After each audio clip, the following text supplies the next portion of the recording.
ॐ नमोस्तु नमोस्तु नमोस्तु नमोस्तु।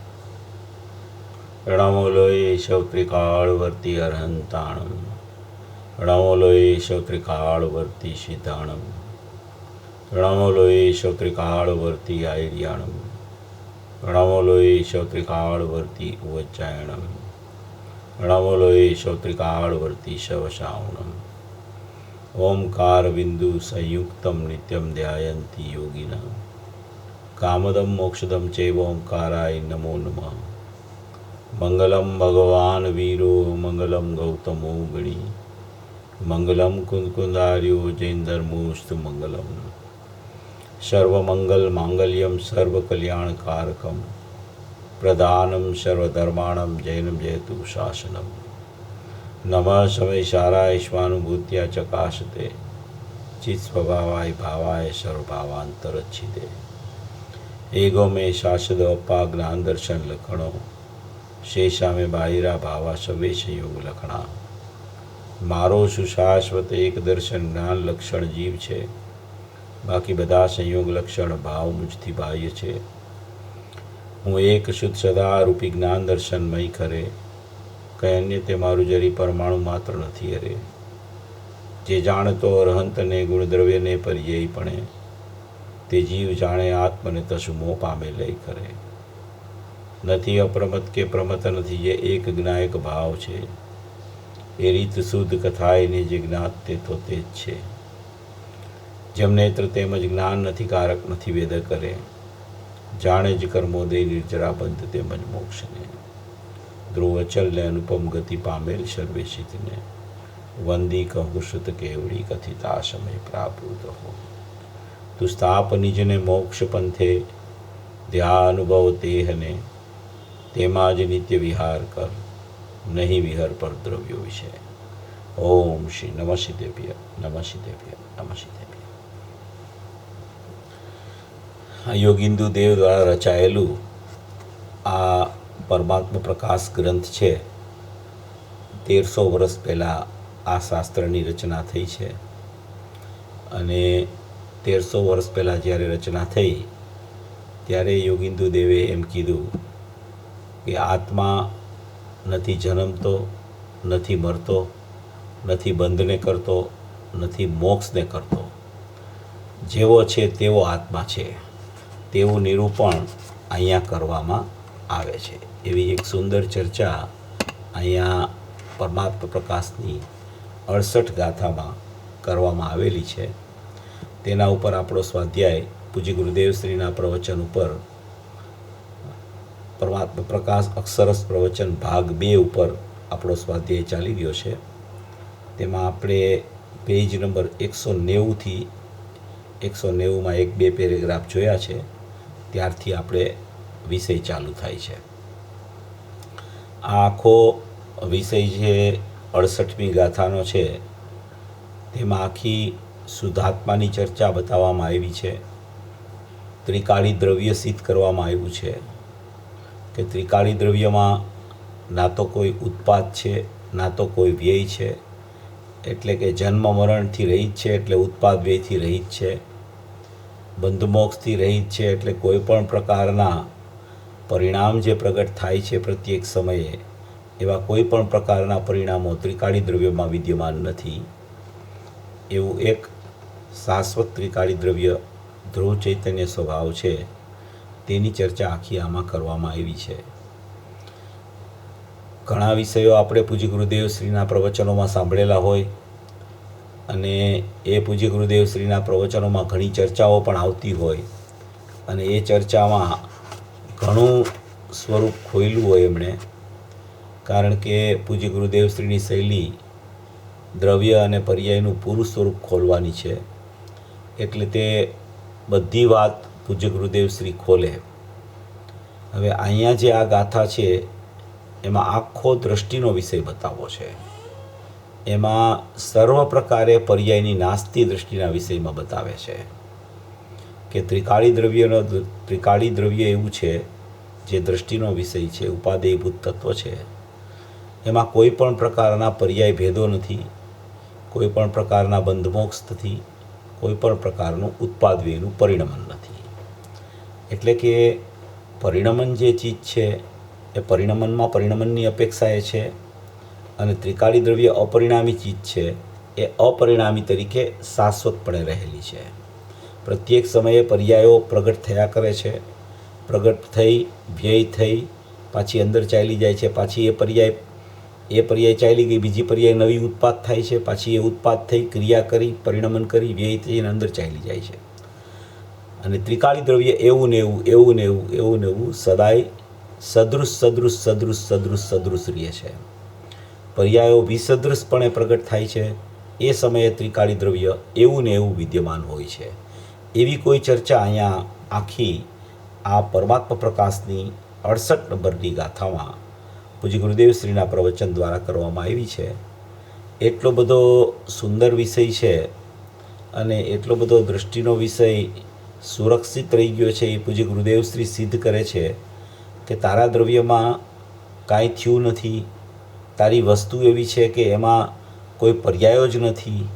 એટલે પર્યાયમાં મોહ રાગ દ્વેષ થાય કે પર્યાયોમાં સમ્યક દર્શન જ્ઞાન ચારિત્રાણી મોક્ષ થાય, પર્યાયમાં બંધ થાય કે પર્યાયમાં મોક્ષ માર્ગ થાય, કે પર્યાયમાં મોક્ષ થાય, કે ઉત્પાદ થાય તો પર્યાયનો થાય, વ્યય થાય તો પર્યાયનો થાય.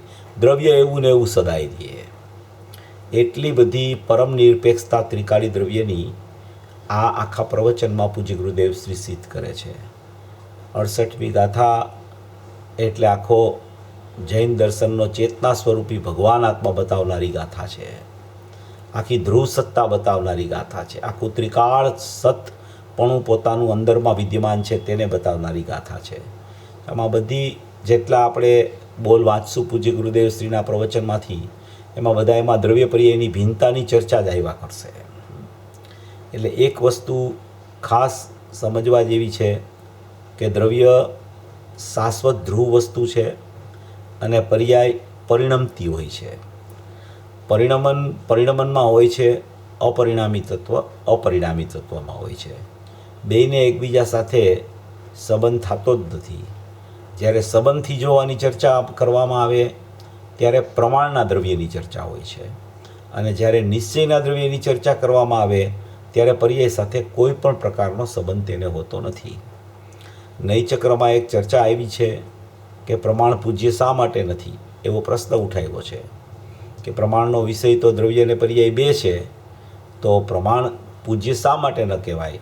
નિશ્ચયના વિષયમાં તો એકલું દ્રવ્ય આવે છે અને પ્રમાણના વિષયમાં તો દ્રવ્ય અને પર્યાય બેય સાથે આવે છે, તો પછી એનો વિષય તો વધી ગયો. તો એનો વિષય છે પ્રમાણનો વિષય, એને પૂજ્ય શા માટે ન કહી શકાય? એવો પ્રશ્ન ઉઠ્યો નૈચક્રમાં. તો એ મા ઇલધવલનું નૈચક્ર છે, એમાં આવો પ્રશ્ન ઉઠાવવામાં આવ્યો કે શા માટે પ્રમાણનો વિષય તો દ્રવ્ય પર્યાય બેય છે, જેવું દ્રવ્ય છે એમ જાણી લઈએ, પર્યાય છે એમ જાણી લઈએ, તો એનો વિષય તો વધી ગયો, તો એને પૂજ્ય શા માટે નથી કહેતા? અને નિશ્ચયનો વિષય ત્રિકાળી દ્રવ્ય છે તેને પૂજ્ય શા માટે કહો છો? ત્યારે ત્યાં આચાર્ય ભગવાન જવાબ આપે છે કે ભાઈ, ખરેખર પ્રમાણનું દ્રવ્ય છે એમાં પર્યાયનો નિષેધ કરવાની તાકાત નથી. એ પર્યાયને સાથે રાખે છે. પર્યાય સહિતનું દ્રવ્ય કદી ઉપાદેય હોતું નથી. પર્યાય વગરનું દ્રવ્ય ઉપાદેય હોય છે, અને એ ખરેખર પર્યાય વગરનું દ્રવ્ય છે એ શુદ્ધ નિશ્ચયનો વિષય છે. એટલે જ્યારે એને વિચારણામાં લેવામાં આવે કે ભાઈ પર્યાય વગરનું દ્રવ્ય શુદ્ધ નિશ્ચયનો વિષય છે, એટલે કે સ્વભાવથી જ પોતે ત્રિકાળ પરમાત્મા છે, તેમાં કોઈ પર્યાયોનો સદભાવ હોતો નથી. પણ પ્રમાણના દ્રવ્યમાં પર્યાયનો નિષેધ કરવાની તાકાત નથી હોતી. જે દ્રવ્યમાં પર્યાયનો નિષેધ કરવાની તાકાત ન હોય, વર્તમાન ઉત્પાદ વ્યયને જે દ્રવ્ય રાખતું હોય, એ પ્રમાણનું દ્રવ્ય ઉપાદેયભૂત તત્વ ન બની શકે. કારણ કે જો એ ઉપાદેયભૂત તત્વ બની જાય તો પર્યાયનો પણ ખરેખર એમાં ઉપાદેયપણું આવી જાય, અને પર્યાયનું ઉપાદેયપણું આવે તો મોહરાગ દ્વેષનું ઉપાદેયપણું આવી જાય. મોહરાગ દ્વેષનું ઉપાદેયપણું ન ગણીએ અને મિથ્યાત્વ ગયું હોય ને સમ્યક દર્શનની પર્યાય આવે તો સમ્યક દર્શનની પર્યાયનું ઉપાદેયપણું આવે, તો સમ્યક દર્શનની પર્યાય તો બીજે સમયે વ્યય થઈ જાય છે, તો એનું ઉપાદેયપણું કેવી રીતે શક્ય બની શકે? એ તો નાશવાન છે. એટલે આ બધા વિષયો એ રીતે જોતાં કોઈ પણ અપેક્ષાએ પર્યાય ઉપાદેય ન થઈ શકે કારણ કે પર્યાયને સમ્યક દર્શન થવા માટે પણ સમ્યક દર્શન જેમાં નથી એવો જે ત્રિકાળી દ્રવ્ય વસ્તુ છે એનું ઉપાદેયપણું કરે ત્યારે જ ખરેખર સમ્યક દર્શનની પર્યાય ઉત્પન્ન થાય છે. એટલે એવી આખી પ્રમાણની સત્તા ઉપાદેય નથી અને નિશ્ચયનું દ્રવ્ય ત્રિકાળી દ્રવ્ય છે તે જ ઉપાદેય છે એવી ચર્ચા આ આખા 68 ગાથાના પ્રવચનમાં એ જ ચર્ચા આવ્યા કરે છે. અને પર્યાયને હંમેશા નિષેધ કરે, પર્યાયને હંમેશા પરિણમતી કહે, પર્યાયને હંમેશા એક સમયની કહે, પર્યાયને હંમેશા નાશવાન કહે, પર્યાય ખરેખર અંશરૂપી સત છે, પર્યાય ખંડરૂપી સત છે. અને ત્રિકાળી દ્રવ્ય છે એ અવિનાશી છે, એ ધ્રુવ છે, એ એક છે, એ અખંડ છે, એ અભેદ છે, એ શાશ્વત છે. એવું એક પરમ પરિણામિક ભાવ લક્ષણવાળું વસ્તુ માત્ર છે એ ખરેખર ત્રિકાળી દ્રવ્ય ઉપાદેયભૂત વસ્તુ છે. અહીંયા આખી જીવ ઉપજતો નથી, મરતો નથી, બંધને કરતો નથી, મોક્ષને કરતો નથી, મોક્ષના માર્ગને કરતો નથી. એ જે આખી સત્તા બતાવવામાં આવે છે ધ્રુવની, એ ધ્રુવ સત્તા ઉપાદેય છે. ઉપાદેય છે એટલે એ પર્યાયથી જોવો તો એ પર્યાય માટે ઉપાદેય છે, બાકી દ્રવ્યને દ્રવ્યથી જોવો તો એ સત્તા જ હું છું. એમાં ઉપાદેયપણું કે હેયપણું કે વિધિ નિષેધપણું એવું કાંઈ જ હોતું નથી. આખી સત્તા તે જ હું છું. આખો દ્રષ્ટિનો વિષય ત્રિકાળી દ્રવ્ય છે તે જ હું છું. દ્રષ્ટિનો વિષય કહેવાથી પણ એમાં દ્રષ્ટિ સાથે આવી જાય છે. એકલું દ્રવ્ય તે હું છું, એકલો પરમાત્મા સ્વભાવ તે હું છું, એકલો પરમ પરિણામિક ભાવ લક્ષણે વિદ્યમાન જ્ઞાયક ભાવ હું છું. પરમ પરિણામિક ભાવ લક્ષણે વિદ્યમાન જ્ઞાયક ભાવ કહેતા પણ ભેદ પડી જાય છે. એવા લક્ષણ વાળો જ્ઞાયક ભાવ છે એમ પણ નથી. જ્ઞાયક ભાવ તો જ્ઞાયક ભાવ છે. જ્યાં સુધી લક્ષણ ઉપર પણ જીવ જાય છે તો ખરેખર એના ત્રિકાળી તત્વોમાં ભેદ પડી જાય છે. એટલો લક્ષણનો ભેદ પણ ત્રિકાળી દ્રવ્યના ઉપાદેયભૂતપણા માટે નુકસાનકારક છે. એવી કોઈ સત્તા અહીંયા એક બીજા લક્ષણની તો ચર્ચા જ નથી. ઔદયિક, ઔપસમિક, સયોપસમિક, સાહિક. ઔદયિક રાગાદિનું લક્ષણ, ઔપસમિક, સયોપસમિક, સાહિક નિર્મળ પર્યાયનું લક્ષણ, તે તો ખરેખર ત્રિકાળી દ્રવ્યની સત્તાની ચર્ચા તેમાં તો છે જ નહીં. ત્રિકાળી દ્રવ્યમાં એવી કોઈ પર્યાય જ નથી એટલે એ લક્ષણ નથી. પણ ત્રિકાળી દ્રવ્યનું લક્ષણ પરમ પરિણામિક ભાવ છે અથવા જ્ઞાન દર્શનની ત્રિકાળતા એનું લક્ષણ છે. એવું લક્ષણ છે એમ પણ જો જોવામાં આવે ત્રિકાળી દ્રવ્યમાં તો પણ ખરેખર એનો ભેદ લક્ષણનો પડે છે. એ લક્ષણવાળું લક્ષ છે એવું સ્વરૂપ નથી એનું. આ એક લક્ષભૂત તત્વ છે. કારણ કે લક્ષણવાળું લક્ષ હોવા છતાં એ લક્ષણનો ભેદ પાડીને જો જોવા જાય તો ખરેખર એમાં ખરેખર લક્ષણનો ભેદ પડે છે અને લક્ષણનો ભેદ કરતાં વિકલ્પ ઉઠે છે. એટલે ક્યાંય પણ આમાં પર્યાય ભેદનો નિષેધ, ગુણ ભેદનો નિષેધ, લક્ષણના ત્રિકાળ ભેદનો પણ નિષેધ અહીંયા કરવામાં આવે છે. એવું શાશ્વત દ્રવ્ય, એવું અપરિણામી દ્રવ્ય, એવો એક આત્મા ઉપાદેયભૂત તત્વ છે. અહીંયા એમ સિદ્ધ કરવા માગે છે. એટલે જેટલી વાત આવે એમાં એ રીતે વિચાર કરવો. ક્યાંય પર્યાયથી ચર્ચા આવે તો હંમેશા સમજવું કે પ્રમાણના દ્રવ્યની ચર્ચા છે. ક્યાંય દ્રવ્યથી ચર્ચા આવે તો સમજવું કે નિશ્ચયના દ્રવ્યની ચર્ચા છે. પણ અહીંયા માત્ર નિશ્ચયના દ્રવ્યની ચર્ચા આવે છે. અહીંયા માત્ર ઉપાદેયભૂત તત્વ બતાવવું છે, શાશ્વત તત્વ બતાવવું છે, એકરૂપ અખંડ તત્વ બતાવવું છે. એવો ખરેખર મારો જ્ઞાયક ભાવ, મારો ભૂતાર્થ સ્વભાવ કેવો છે એ બતાવે છે. અહીંયા જો આપણે પરમાત્મા પ્રકાશ અક્ષરસ પ્રવચન ભાગ 2માં 190 નંબરના પેજ ઉપર આપણે જોતા હતા. એમાં મુમુક્ષુનો પ્રશ્ન હતો, એ સમજાતો નહોતો પણ આપણે જરા એનો જવાબ જોયો હતો કે જુદો જ છે. પર્યાય ને દ્રવ્ય બે એક છે જ નહીં. પર્યાયમાં દ્રવ્યનું જ્ઞાન આવે પણ પર્યાયમાં દ્રવ્ય ન આવે. આહા, પરમ ભાવ, સ્વભાવ ભાવ, ભગવાન નિત્યાનંદ પ્રભુ એવો જે જીવ એ એક સમયની જ્ઞાનની પર્યાયમાં એ આખું તત્વ છે એવું અહીં જ્ઞાન આવે પણ એ દ્રવ્ય અહીં ના આવે. એટલે આ આખી પર્યાયથી ચર્ચા કરે છે કે પર્યાયમાં દ્રવ્યનું જ્ઞાન આવે પણ પર્યાયમાં દ્રવ્ય ન આવે. એમ ચર્ચા અહીંયા અત્યારે કરવામાં આવે છે. પર્યાય અને દ્રવ્ય બે એક નથી, પહેલાં તો એ સિદ્ધ કરે છે. બે જુદા જુદા છે. બે જુદા જુદા હોવાથી જ પર્યાયમાં દ્રવ્યનું જ્ઞાન આવે છે પણ દ્રવ્ય નથી આવતું. કારણ કે જો પર્યાયમાં દ્રવ્ય આવી જાય તો બે એક થઈ જાય.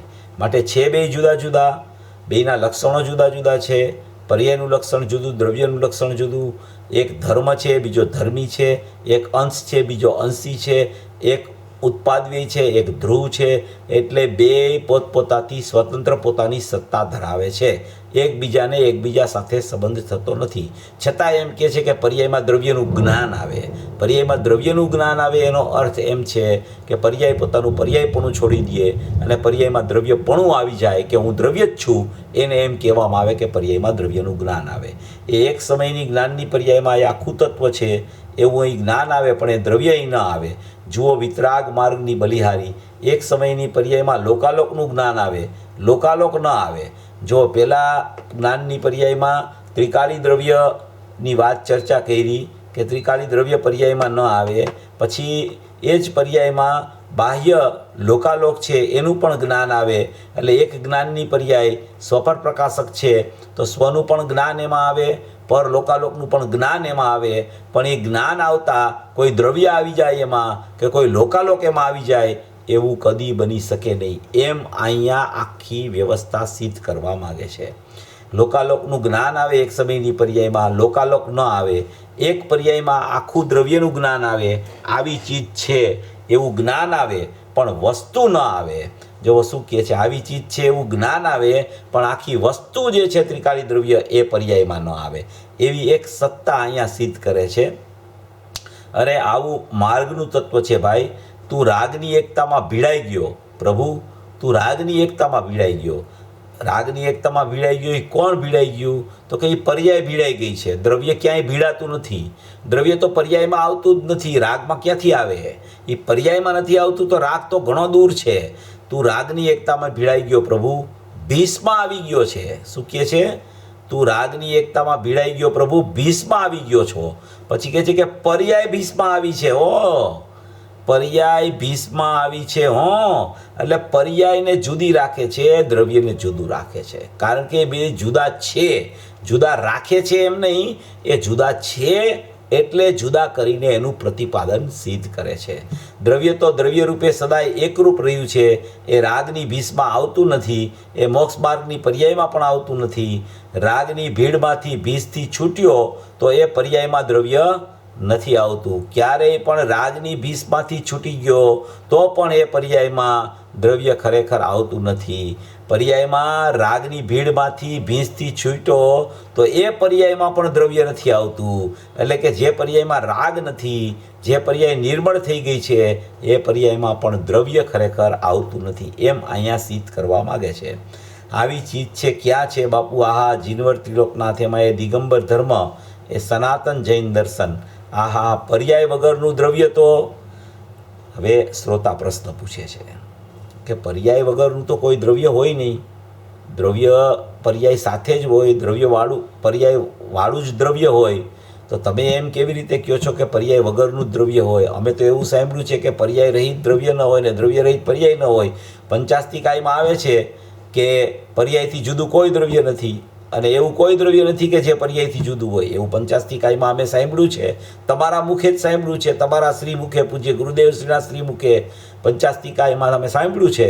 તો તમે એમ કેવી રીતે કહો છો કે પર્યાય વગરનું દ્રવ્ય છે? એમ એવો પ્રશ્ન પૂછે છે શ્રોતા. તો કે એ તો પરની અપેક્ષાએ પર્યાયનું દ્રવ્ય કીધું. જો આ પ્રમાણની સિદ્ધિ કરે છે.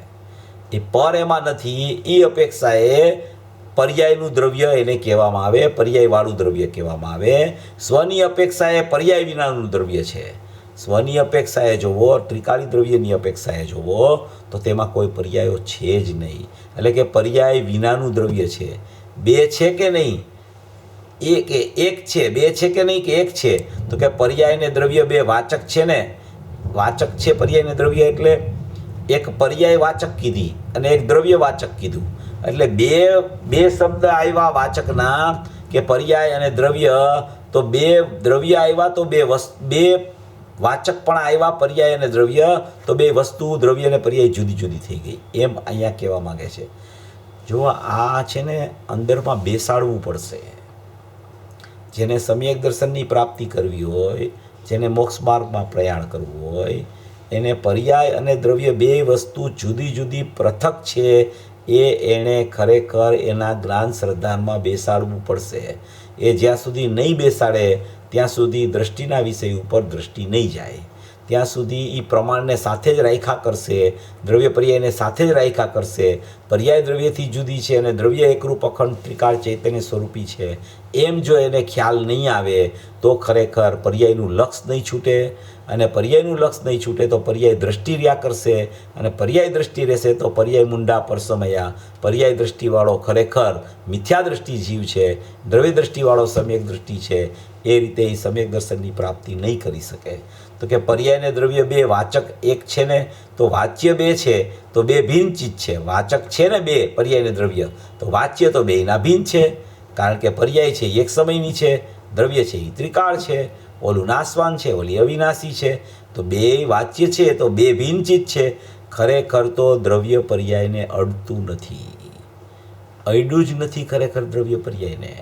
પછી જો 49મી ગાથાનો આધાર આપે છે કે સમયસારમાં અલિંગ્રહણમાં એટલે અવ્યક્તના બોલમાં છે ત્યાં કે પર્યાયને દ્રવ્ય અડતું નથી. 49માં આવે છે વ્યક્ત અવ્યક્તનું એક સાથે જ્ઞાન હોવા છતાં વ્યક્તને પ્રભુ સ્પર્શતો નથી, પર્યાયને આત્મા અડતો નથી, જુઓ એ જીનવરની કથની. 49મી ગાથામાં અવ્યક્તના 6 બોલ આવે છે, એમાં પાંચમો બોલ છે, એમાં એવો ભાવ લખ્યો છે એમાં કે વ્યક્ત અને અવ્યક્ત બંને ભેળા મિશ્રિત રૂપે પ્રતિભાસવા છતાં, એટલે કે વ્યક્તપણું અને અવ્યક્તપણું બે મિશ્રિતપણે એટલે કે બેયનું એકસાથે જ્ઞાન થવા છતાં વ્યક્તપણા અને અવ્યક્તપણું ખરેખર સ્પર્શતું નથી. તો શું કહેવા માગે છે અહીંયા કે દ્રવ્ય અને પર્યાય ખરેખર તો અનાદિ અનંત ભિન્ન છે. દ્રવ્ય પર્યાય એવો જ્યારે એને ખ્યાલ આવશે ત્યારે એની પર્યાય દૃષ્ટિ છૂટશે અને દ્રવ્ય દૃષ્ટિ થશે.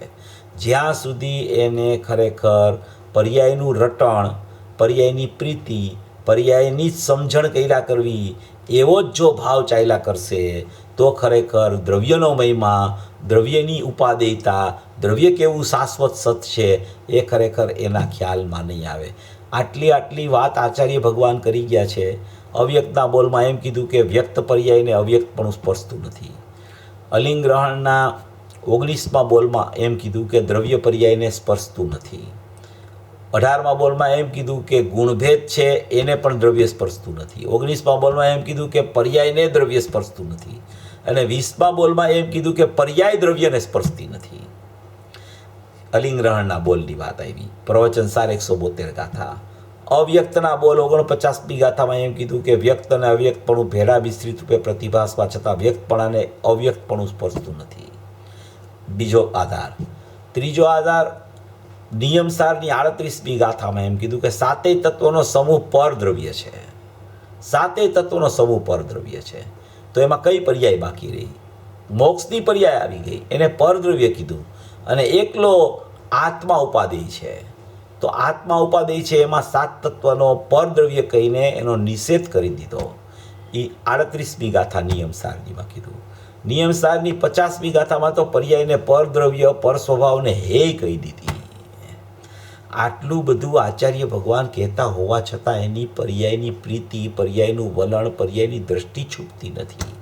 આ આખી વાત જે કહેવા માગે છે એ દ્રવ્ય દૃષ્ટિ કરાવવા માટે આખી આ ચર્ચા કરે છે.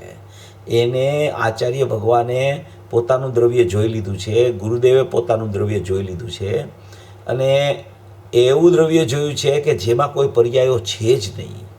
પર્યાયો તો હું દ્રવ્ય છું એમ અહમ કરે છે.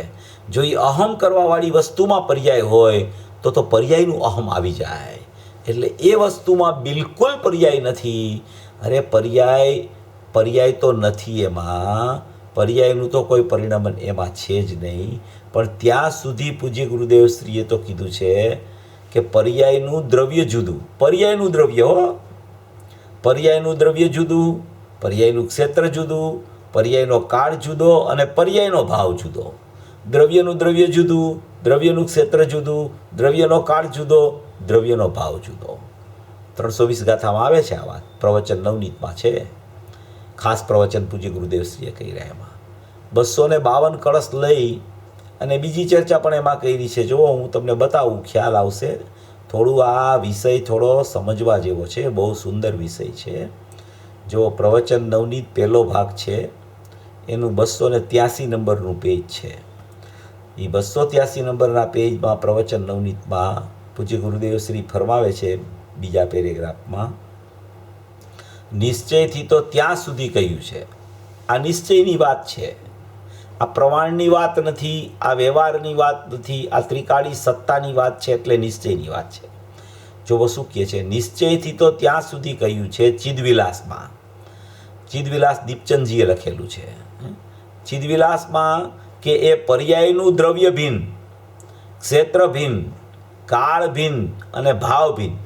પર્યાયનું દ્રવ્ય ભિન્ન તો કે એવા બે દ્રવ્ય છે, પર્યાય બીજું દ્રવ્ય છે અને દ્રવ્ય બીજું દ્રવ્ય છે.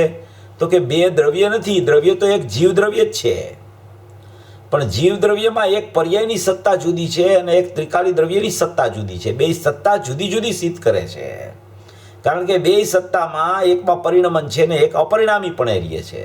એટલે એ પર્યાયનું જેટલું અસ્તિત્વ છે, પર્યાયનું જેટલું ક્ષેત્ર છે, પર્યાયનો જેટલો કાળ છે પ્રગટ થવાનો, અને પર્યાયનો જે કાંઈ ભાવ છે, એ દરેકને પર્યાયના દ્રવ્ય ક્ષેત્ર કાળ ભાવને દ્રવ્યના દ્રવ્ય ક્ષેત્ર કાળ ભાવથી જુદા કહે છે.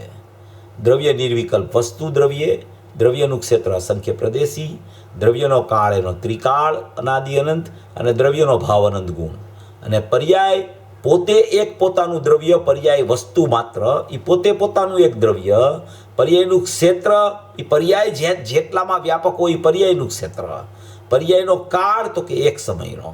પર્યાયનો ભાવ તો કે એમાં સમ્યક દર્શન જ્ઞાન ચારિત્રાની મોક્ષ માર્ગ હોય કે પર્યાયમાં મિથ્યા દર્શન, મિથ્યા જ્ઞાન કે મિથ્યા ચારિત્ર હોય, એ પર્યાયનો ભાવ.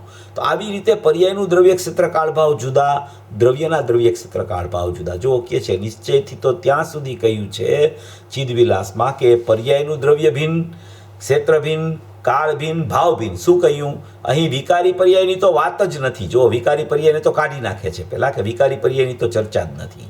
અને શરીર વાણીને ક્રિયા આત્માની એ વાત પણ આવી નથી. ક્રિયા એ તો ક્રિયા જળની છે, પણ ભગવાન આત્માની જે મોક્ષના માર્ગની પર્યાય, મોક્ષના માર્ગની પર્યાય ભગવાન આત્માની જે અંદર થઈ છે, એ પર્યાયને કથનચિત ભિન્ન કહી. કેમ કે પર્યાય છે તે એક અંશ છે, પર્યાય છે તે અંશ છે, અને અનુભવની પર્યાયને કથનચિત ભિન્ન પણ કહેવામાં આવે છે. સર્વથા ભિન્ન એને નથી કહેતા અનુભવની પર્યાયને, છે તો સર્વથા ભિન્ન, પણ અહીંયા અનુભવ સિદ્ધ કરવો છે. એટલે જેવો ત્રિકાળી દ્રવ્ય છે એવું જ પર્યાયમાં પરિણમન જોઈને એને કથનચિત ભિન્ન કીધી છે, એમ અહીંયા સિદ્ધ કરે છે. છે તો એક અંશ પર્યાય છે એ, પણ અહીં ચિદવિલાસમાં તો એ દ્રવ્ય અંશી અને બાકીનો અંશ ભિન્ન. દ્રવ્ય અંશી અને બાકીનો અંશ ભિન્ન. દ્રવ્ય અર્થાત એ વસ્તુ છે, ત્રિકાળીથી એ પર્યાય ભિન્ન, એના પ્રદેશ ભિન્ન. ત્રિકાળી દ્રવ્યથી પર્યાય તો ભિન્ન, પણ પર્યાયના પ્રદેશ પણ ભિન્ન છે. આપણે બુધવારે લીધું હતું હમણાં પર્યાયના પ્રદેશ ભિન્નતાની ચર્ચા. પર્યાયના પ્રદેશ પણ ભિન્ન છે. જેટલામાંથી પર્યાય ઉત્પન્ન થાય છે એટલા એ પ્રદેશ, દ્રવ્ય પ્રદેશ કરતાં એ પર્યાયના પ્રદેશનો અંશ ભિન્ન છે. દ્રવ્યના પ્રદેશ કરતાં એ પર્યાયના પ્રદેશનો અંશ પણ ભિન્ન છે. ગુરુદેવને એકવાર પૂછ્યું કે આનું કંઈક દ્રષ્ટાંત આપીને તમે સમજાવો, અમને આમાં બેસતું નથી, આ દ્રવ્ય પર્યાયની ભિન્નતા, પ્રદેશ ભિન્નતા નથી બેસતી, એમ પૂજ્ય ગુરુદેવશ્રીને કીધું. ત્યારે પૂજ્ય ગુરુદેવશ્રીએ એક પથ્થરનો દાખલો આપ્યો. પથ્થરનો કે કોઈ પહાડ ઉપર જાઓ તમે અને ત્યાં પથ્થર હોય, પથ્થર તો પથ્થર હોય એ પથ્થર તો એકદમ સ્થિર રહે. ગમે તેટલી અવર જવર હવાની થાય, ગમે તેટલા પર્વતમાં કાંઈ પણ કોઈ અવર જવર કરે, પણ પથ્થરમાં કાંઈ ફેરફાર થઈ શકે નહીં, તો સ્થિર છે પથ્થર. તો હવે એ પથ્થરમાં સમજી લો એની ઉપરની ટોચ છે, ઉપરની ટોચ છે આખો પથ્થર ગોળાઈવાળો. હવે એની ઉપરની ટોચ છે, એ ઉપરની ટોચમાં કોઈ ઘાસ ઉગી ગયું, કોઈ ઘાસ ઉગી ગયું, તો એ ઘાસનો જેટલો પ્રદેશ છે એ પથ્થરના પ્રદેશમાં, એ પ્રદેશ છે એ પર્યાયનો પ્રદેશ છે. અને જેટલો ત્યાં પથ્થરનો પ્રદેશ છે એ પ્રદેશ છે તે દ્રવ્યનો પ્રદેશ છે. એ રીતે પૂજ્ય ગુરુદેવશ્રીએ સમર અધિકારમાં સમયસારમાં 181, 82, 83 ગાથામાં એ પર્યાયની પ્રદેશ ભિન્નતા સિદ્ધ કરી છે. એક વસ્તુ બીજી વસ્તુ નથી, કારણ કે બંનેના પ્રદેશો ભિન્ન હોવાથી એમાં દ્રવ્ય પર્યાયની પ્રદેશ ભિન્નતા, કારણ કે તેનું ક્ષેત્ર ભિન્ન છે, એટલે કે એકબીજાને આધારાદેય સંબંધ નથી, એક વસ્તુની બીજી વસ્તુ નથી, ત્યાં આટલી બધી પ્રદેશ ભિન્નતા પૂજ્ય ગુરુદેવ શ્રીએ સિદ્ધ કરી છે. પછી ત્યાં કેટલાય પ્રશ્ન પૂછે છે એને કે આ તો અપરિણમતા પ્રદેશ ને ઓલા પરિણમતા પ્રદેશ, તો કે એવી રીતે અપરિણમતા અને પરિણમતાની અપેક્ષા અહીંયા નથી, અહીંયા ક્ષેત્રની અપેક્ષા છે. અપરિણમતું ને પરિણમતું એ અપેક્ષા અહીંયા ન લેવી, એમ કરીને ગુરુદેવ અહીંયા પ્રદેશ ભિન્નતા ખૂબ સુંદર રીતે સિદ્ધ કરે છે. વધારે અભ્યાસ કરવો હોય તો સંવર અધિકારની 181, 82, 83 ગાથાના પૂજ્ય ગુરુદેવ શ્રીના 19મી વખતના પ્રવચન છે એ સાંભળશો તો એમાં પ્રદેશ ભિન્નતાનું સ્પષ્ટીકરણ ખૂબ ગુરુદેવ કરેલું છે. તો કે જે ત્રિકાળીથી એ પર્યાય ભિન્ન, એના પ્રદેશ ભિન્ન, જેટલામાંથી પર્યાય ઉત્પન્ન થાય છે એટલા એ પ્રદેશ, દ્રવ્ય પ્રદેશ કરતાં એ પર્યાયના પ્રદેશનો અંશ ભિન્ન છે તો અસંખ્ય પ્રદેશ, એ બધાય પ્રદેશ તો છે, અસંખ્ય પ્રદેશ એ આખો આત્મા છે. પણ અસંખ્ય પ્રદેશમાંથી બે પ્રકાર, જુઓ અહીં અસંખ્ય પ્રદેશમાંથી પ્રકાર બે પાડે છે. જેટલામાંથી મોક્ષ માર્ગની પર્યાય ઉત્પન્ન થઈ તે ક્ષેત્ર ભિન્ન, અને ધ્રુવ જેટલામાં રહે છે તે ક્ષેત્ર ભિન્ન. એટલે આ ઓલો ઘાસનો અને પથ્થરનો દાખલો આપીને સમજાવે છે. એ પર્યાય જે મોક્ષના માર્ગની છે તે પર્યાયને દ્રવ્ય કહીએ, તે પર્યાયને પર્યાયનું દ્રવ્ય કહીએ. જે મોક્ષના માર્ગની પર્યાય છે એ પર્યાયને પર્યાયનું દ્રવ્ય, પર્યાયનું ક્ષેત્ર, પર્યાયનો કાળ ને પર્યાયનો ભાવ, એનાથી ત્રિકાળી દ્રવ્ય જુદું છે એમ કહે છે. કહ્યું હતું ને નિયમસારમાં, પર્યાય પર દ્રવ્ય, પર્યાયને દ્રવ્ય કહ્યું, પર્યાયને દ્રવ્ય કહ્યું, એનું પર્યાયનું ક્ષેત્ર ભિન્ન. દ્રવ્ય જે સ્વભાવ વસ્તુ છે એનાથી પર્યાય દ્રવ્ય ભિન્ન, પર્યાયનું દ્રવ્ય ભિન્ન, પર્યાયનું ક્ષેત્ર ભિન્ન, પર્યાયનો કાળ ભિન્ન, પર્યાય એક સમયની અને આ વસ્તુ ત્રિકાળ, અને પર્યાયનો ભાવ ભિન્ન. દ્રવ્ય સ્વભાવ કરતાં પર્યાયનો ભાવ ભિન્ન છે. શ્રોતા એમ પૂછે છે પછી પ્રશ્ન કે સ્વભાવ પણ ભિન્ન? તો પૂજ્ય ગુરુદેવ શ્રી ઉત્તર આપે છે કે શુદ્ધ પર્યાય છે ને ભિન્ન છે. પર્યાય છે ને એ ભલે શુદ્ધ હોય, ભલે એ સ્વભાવ હોય પર્યાયનો, પણ દ્રવ્યના સ્વભાવથી પર્યાયનો સ્વભાવ પૃથક અને પૃથક જ રહે છે. એ પર્યાયો શુદ્ધ થઈ જાય તો પણ પર્યાયનો સ્વભાવ, પર્યાયનું દ્રવ્ય, પર્યાયનું ક્ષેત્ર, પર્યાયનો કાળ, પર્યાયનો ભાવ એ ત્રિકાળી દ્રવ્યના સ્વભાવથી પૃથક ને પૃથક જ રહે છે. શુદ્ધ પર્યાય છે ને પૂજ્ય ગુરુદેવ શ્રી કહે ભિન્ન છે. ત્રિકાળી વસ્તુથી પર્યાય ભિન્ન છે. જો બે એક થઈ જાય તો, એટલે કે જો પર્યાય અંશમાં દ્રવ્ય આવી જાય તો દ્રવ્ય અંશ થઈ જાય. પર્યાય અંશમાં જો દ્રવ્ય અંશી છે એ જો પર્યાય અંશમાં આવી જાય તો ખરેખર દ્રવ્ય જ અંશ થઈ જાય. દ્રવ્ય અંશ કદી થાય નહીં, દ્રવ્ય અંશી કાયમ રહીએ. જો દ્રવ્ય અંશ થઈ જાય, પર્યાયમાં દ્રવ્ય આવી જાય તો પછી અંશ જ થઈ ગયું દ્રવ્ય, તો કોના આશ્રયે નવી પર્યાયની શુદ્ધતા થાય? કેવી રીતે નવી શુદ્ધતા આવે? દ્રવ્ય અંશ થઈ જાય, આવી દ્રવ્ય અંશ થઈ જાય અને પર્યાયમાં દ્રવ્યમાં આવી જાય તો પર્યાય દ્રવ્ય થઈ જાય. પર્યાય જો દ્રવ્યમાં આવી જાય તો પર્યાય દ્રવ્ય થઈ જાય, એટલે પર્યાય અંશી થઈ જાય અંશની બદલે. અને દ્રવ્ય જો પર્યાયમાં આવી જાય તો દ્રવ્ય અંશ થઈ જાય. બીજો ન્યાય કે પર્યાય જો દ્રવ્ય સાથે એકમેક થઈ જાય તો પર્યાયના નાશે દ્રવ્યનો નાશ થઈ જાય. અને જો પર્યાયને ખરેખર કથનચિત ભિન્ન ને કથનચિત અભિન્ન પણ અનુભવના કાળે ન માનવામાં આવે તો કોઈને અનુભવ ન થાય. આ બધા ન્યાયો એવા છે કે આપણા જ્ઞાનમાં આપણે એ રીતે બેસાડવાનો પ્રયત્ન કરવો જોઈએ. અહીંયા આખી દ્રવ્ય પર્યાયની ભિન્નતા બતાવવા માગે છે. આ અંશી, જો પર્યાયમાં દ્રવ્ય આવી જાય તો એ અંશ થઈ જાય, અને જો પર્યાય દ્રવ્યમાં આવી જાય તો પર્યાય અંશી થઈ જાય. કદી પર્યાય અંશી થતી નથી, કદી દ્રવ્ય અંશરૂપ થતું નથી. બે દ્રવ્ય અંશી તરીકે રહીએ છે, પર્યાય હંમેશા અંશ તરીકે રહીએ છે. બેયના ભાવ જુદા, બેયના ક્ષેત્ર જુદા. અહીં તો બેયના દ્રવ્ય જુદા એમ કરીને સિદ્ધ કર્યું. એટલે કોઈએ એમ ન સમજવું કે 6 દ્રવ્યની બદલે 7 દ્રવ્ય થઈ જાય છે. દ્રવ્ય તો 6 જ હોય છે. પણ આ તો ધર્મદાસ સુલકે અનુભવી થઈ ગયા. ધર્મદાસ સુલક એમણે પણ કીધું કે દ્રવ્ય છે ને એ સપ્તમ દ્રવ્ય થઈ જાય છે. ત્રિકાળી દ્રવ્ય કેવું થઈ જાય છે? સપ્તમ દ્રવ્ય. એટલે કે પર્યાય ખરેખર એમાં છે જ નહીં એમ જ્યારે તમે દ્રવ્યને જુઓ તો દ્રવ્ય સપ્તમ દ્રવ્ય થઈ ગયું. એમ પણ દીપચંદ આપણે ધર્મદાસ સુલકે કીધું છે. એટલે કાંઈ 7 દ્રવ્ય થઈ નથી જતા, પણ પર્યાયની ભિન્નતા એટલી બધી એણે બતાવવી છે કે દ્રવ્યમાં પર્યાય ત્રણેય કાળ હોતી જ નથી. એવું દ્રવ્ય, ત્રિકાળી દ્રવ્ય, શુદ્ધ દ્રવ્ય, અપરિણામી તત્વ, એકરૂપ તત્વ, જ્ઞાયક ભાવ, ભૂતાર્થ સ્વભાવ, એ જ ખરેખર મારું ઉપાદેયભૂત વસ્તુ છે, એવો જ મારો ત્રિકાળ સ્વભાવ છે, એવી જ મારી વસ્તુ છે, એવો જ હું એકરૂપ છું. જો પછી એક 252 કળશનો પણ આધાર આપે છે. કળશ ટીકાનો 252 કળશ છે. ઘણાને આ વાતનો ખ્યાલ પણ હોય, પણ આ બહુ સમજવા જેવી વાત છે. 252માં તો એમ લીધું છે કે સ્વદ્રવ્ય એટલે નિર્વિકલ્પ વસ્તુ. શું કીધું? સ્વદ્રવ્ય એટલે કે ત્રિકાળી દ્રવ્ય એટલે નિર્વિકલ્પ વસ્તુ, અને વસ્તુ જે નિર્વિકલ્પ અભેદ અર્થાત પર્યાય જેમાં નથી એ નિર્વિકલ્પ દ્રવ્ય એ સ્વદ્રવ્ય. સ્વક્ષેત્ર એટલે એ વસ્તુ છે, એનો આધાર માત્ર વસ્તુનો પ્રદેશ, અને સ્વક્ષેત્ર એટલે ગુણનો આધાર માત્ર પ્રદેશ એ સ્વક્ષેત્ર, અને સ્વકાળ એટલે એની મૂળ વસ્તુ માત્રની મૂળ અવસ્થા એટલે એની ત્રિકાળતા, એને સ્વકાળ કીધો. સ્વભાવ એટલે વસ્તુની મૂળની નિજ સહજ શક્તિ ગુણ, એને સ્વભાવ કીધો. એવી રીતે અહીંયા 252 કળશમાં એમ કીધું છે કે સ્વદ્રવ્ય એટલે નિર્વિકલ્પ વસ્તુ, અને પરદ્રવ્ય એટલે એ નિર્વિકલ્પ વસ્તુમાં ભેદ કલ્પના કરવી, એને પરદ્રવ્ય કહેવામાં આવે છે. એ નિર્વિકલ્પ વસ્તુ આખી છે, એમાં કોઈ ભેદની કલ્પના કરવી, એ સવિકલ્પ ભેદ કલ્પના, એને ખરેખર પરદ્રવ્ય કહેવામાં આવ્યું છે. હવે આ બધા વિષયો એવા સુંદર ને એટલા સમજવા જેવા છે. આપણે એક ચર્ચા ચાલતી હતી, ગયા સોમવારે પ્રશ્ન આવ્યો હતો, આપણે એ પ્રશ્ન ગયા શુક્રવારે પણ પૂછવામાં આવ્યો હતો કે ભાઈ આખું ત્રિકાળી દ્રવ્ય છે એ અભેદ શાશ્વત દ્રવ્ય છે, શુદ્ધ તત્વ છે, એકરૂપ તત્વ છે. હવે એ આખું દ્રવ્ય કેવું છે? તો કે આખું દ્રવ્ય છે એ નિર્વિકલ્પ વસ્તુ માત્ર છે, એના અસંખ્ય પ્રદેશી ક્ષેત્ર છે, એનો ત્રિકાળ કાળ છે, એના આનંદ ગુણાત્મક રૂપ એનો ભાવ છે. બરાબર છે?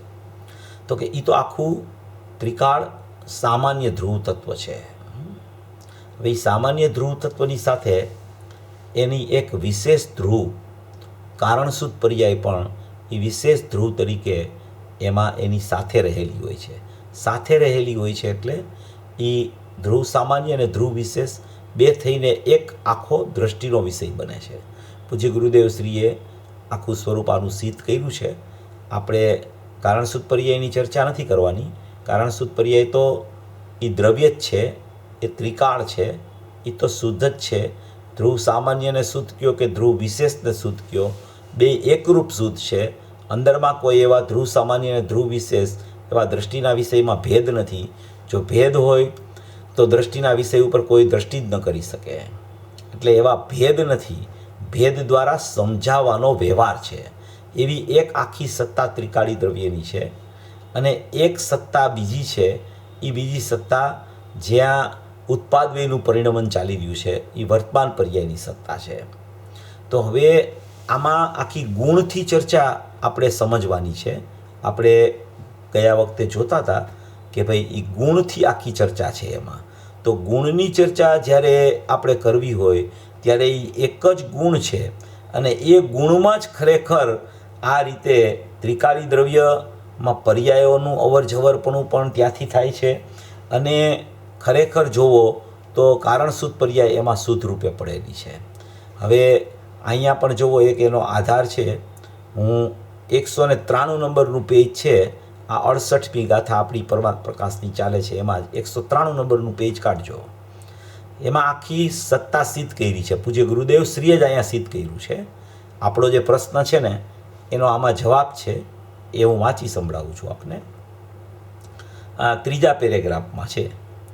ક્યાંક એવું હોય તો પંચાધ્યાયમાં એમ પણ કહેવાય છે કે ગુણ છે એ પર્યાય છે તો બદલે છે. સમજજો જરા, ગુણ પણ બદલે છે. તો એ તો પર્યાય આવે ને જાય એ અપેક્ષાએ કહ્યું. ગુણ બદલે છે એટલે શું કે પર્યાય આવે, ઉત્પન્ન થાય, અને પર્યાય પાછી ગુણમાં સમાઈ જાય, એને ગુણ બદલે છે એમ કહેવામાં આવે. આ એક વાત. પણ ગુણને દ્રવ્ય તો સદૃશ ત્રિકાળ છે. ગુણ દ્રવ્ય તો કેવા છે? સદૃશ ત્રિકાળ છે. આ સદૃશ ત્રિકાળ બતાવવા છે એ ગુણોમાં કારણસૂત પર્યાય રહેલી છે, અને ત્રિકાળી દ્રવ્ય શાશ્વત છે. એવા દ્રવ્ય અને ગુણ છે એ તો સદૃશ ત્રિકાળ છે. એમાંથી કોઈ અવરજવર થતી નથી, એમાંથી પર્યાય આવે ને પર્યાય જાય એવું હોતું નથી. એ આખું કારણ તત્વ છે, એ આખું શુદ્ધ તત્વ છે, એ શાશ્વત તત્વ છે, એ અખંડ ને અભેદ તત્વ છે, એ દ્રષ્ટિનો વિષય છે. દ્રષ્ટિના વિષયમાં કોઈ અવર જવર તમે જોવો તો દ્રષ્ટિનો વિષય સિદ્ધ ન થઈ શકે, તો એ પરિણમતું દ્રવ્ય થઈ ગયું. પણ કોઈ જગ્યાએ એમ પણ કહેવામાં આવે કે પર્યાય દ્રવ્યમાંથી આવે ને પર્યાય દ્રવ્યમાં સમાય, પર્યાય ગુણોમાં સમાઈ જાય, પર્યાયની યોગ્યતા હોય ત્યાં, અને એ યોગ્યતા પ્રમાણે પર્યાય આવે અને પર્યાય અંદર ચાલી જાય પાછી. તો એ યોગ્યતા સિદ્ધ કરવી છે. ત્યાં યોગ્યતા ખાસ સમજો, યોગ્યતા એટલે પર્યાય અપેક્ષિત ધર્મ છે. યોગ્યતા પર્યાય અપેક્ષિત ધર્મ છે. અને ગુણ છે એ દ્રવ્ય અપેક્ષિત ભાવ છે. ગુણ છે એ દ્રવ્ય અપેક્ષિત ભાવ છે, એમાં કાયમ શુદ્ધતા ભરેલી છે. અને યોગ્યતા છે તે પર્યાય અપેક્ષિત ધર્મ છે. હવે એ યોગ્યતા રહેલી છે ગુણમાં, કારણ શુદ્ધ પર્યાય પણ રહેલી છે ગુણમાં. એક જ ગુણમાં, એક જ ગુણની, ધારો કે શ્રદ્ધા ગુણની કારણ શુદ્ધ પર્યાય પણ એ શ્રદ્ધા ગુણમાં પડેલી છે, અને શ્રદ્ધા ગુણની સમ્યક દર્શન રૂપે વ્યક્ત થવાની યોગ્યતા પણ એ ગુણમાં પડેલી છે. એક જ ગુણ શ્રદ્ધા ગુણ છે, એમાં આવી કારણ શુદ્ધ પર્યાય શ્રદ્ધા ગુણની પડેલી છે. અને એ જ સમયે શ્રદ્ધા ગુણમાં યોગ્યતા, એની સમ્યક દર્શન પ્રગટ થવાની યોગ્યતાવાળી પર્યાય પણ ત્યાં જ પડેલી છે. હવે આને ગુણ કહેવામાં આવે છે. ઘણીવાર એમ થાય ને કે ગુણનું તો શું, ગુણની દ્રવ્યમાં અભેદ છે, ગુણ પતી ગયું, આપણે એમાં કાંઈ વિચાર કરવાની જરૂર નથી. ઘણો વિચાર ગુણમાં કરી શકાય છે. ગુણનું ગુણપણું એટલું બધું અગત્યનું છે કે આમાં જો સિદ્ધ કરે છે, આમાં બહુ સિદ્ધ કરે છે, ગુરુદેવ સિદ્ધ કરે છે. એટલે એક જ ગુણ છે, એમાં જ્યારે તમે ત્રિકાળી દ્રવ્ય જોવો તો એ ગુણમાં, ત્રિકાળી કારણ શુદ્ધ પર્યાય જોવો તો એ ગુણમાં ગર્ભિત છે. ગુણમાં ગર્ભિત છે એટલે કે ગુણો અને દ્રવ્ય છે એ ત્રિકાળ ધ્રુવ સામાન્ય છે, અને એ કારણ શુદ્ધ પર્યાય છે એ ખરેખર ધ્રુવ વિશેષ છે. તો એ ધ્રુવ સામાન્ય અને ધ્રુવ વિશેષ થઈને એક દ્રષ્ટિનો વિષય અખંડ થાય છે. અભેદ, અખંડ, એકરૂપ, અનાદિ અનંત, નિત્ય થાય છે. એ નિત્ય વસ્તુ છે. એમાં અંદર કારણપણું પડેલું છે.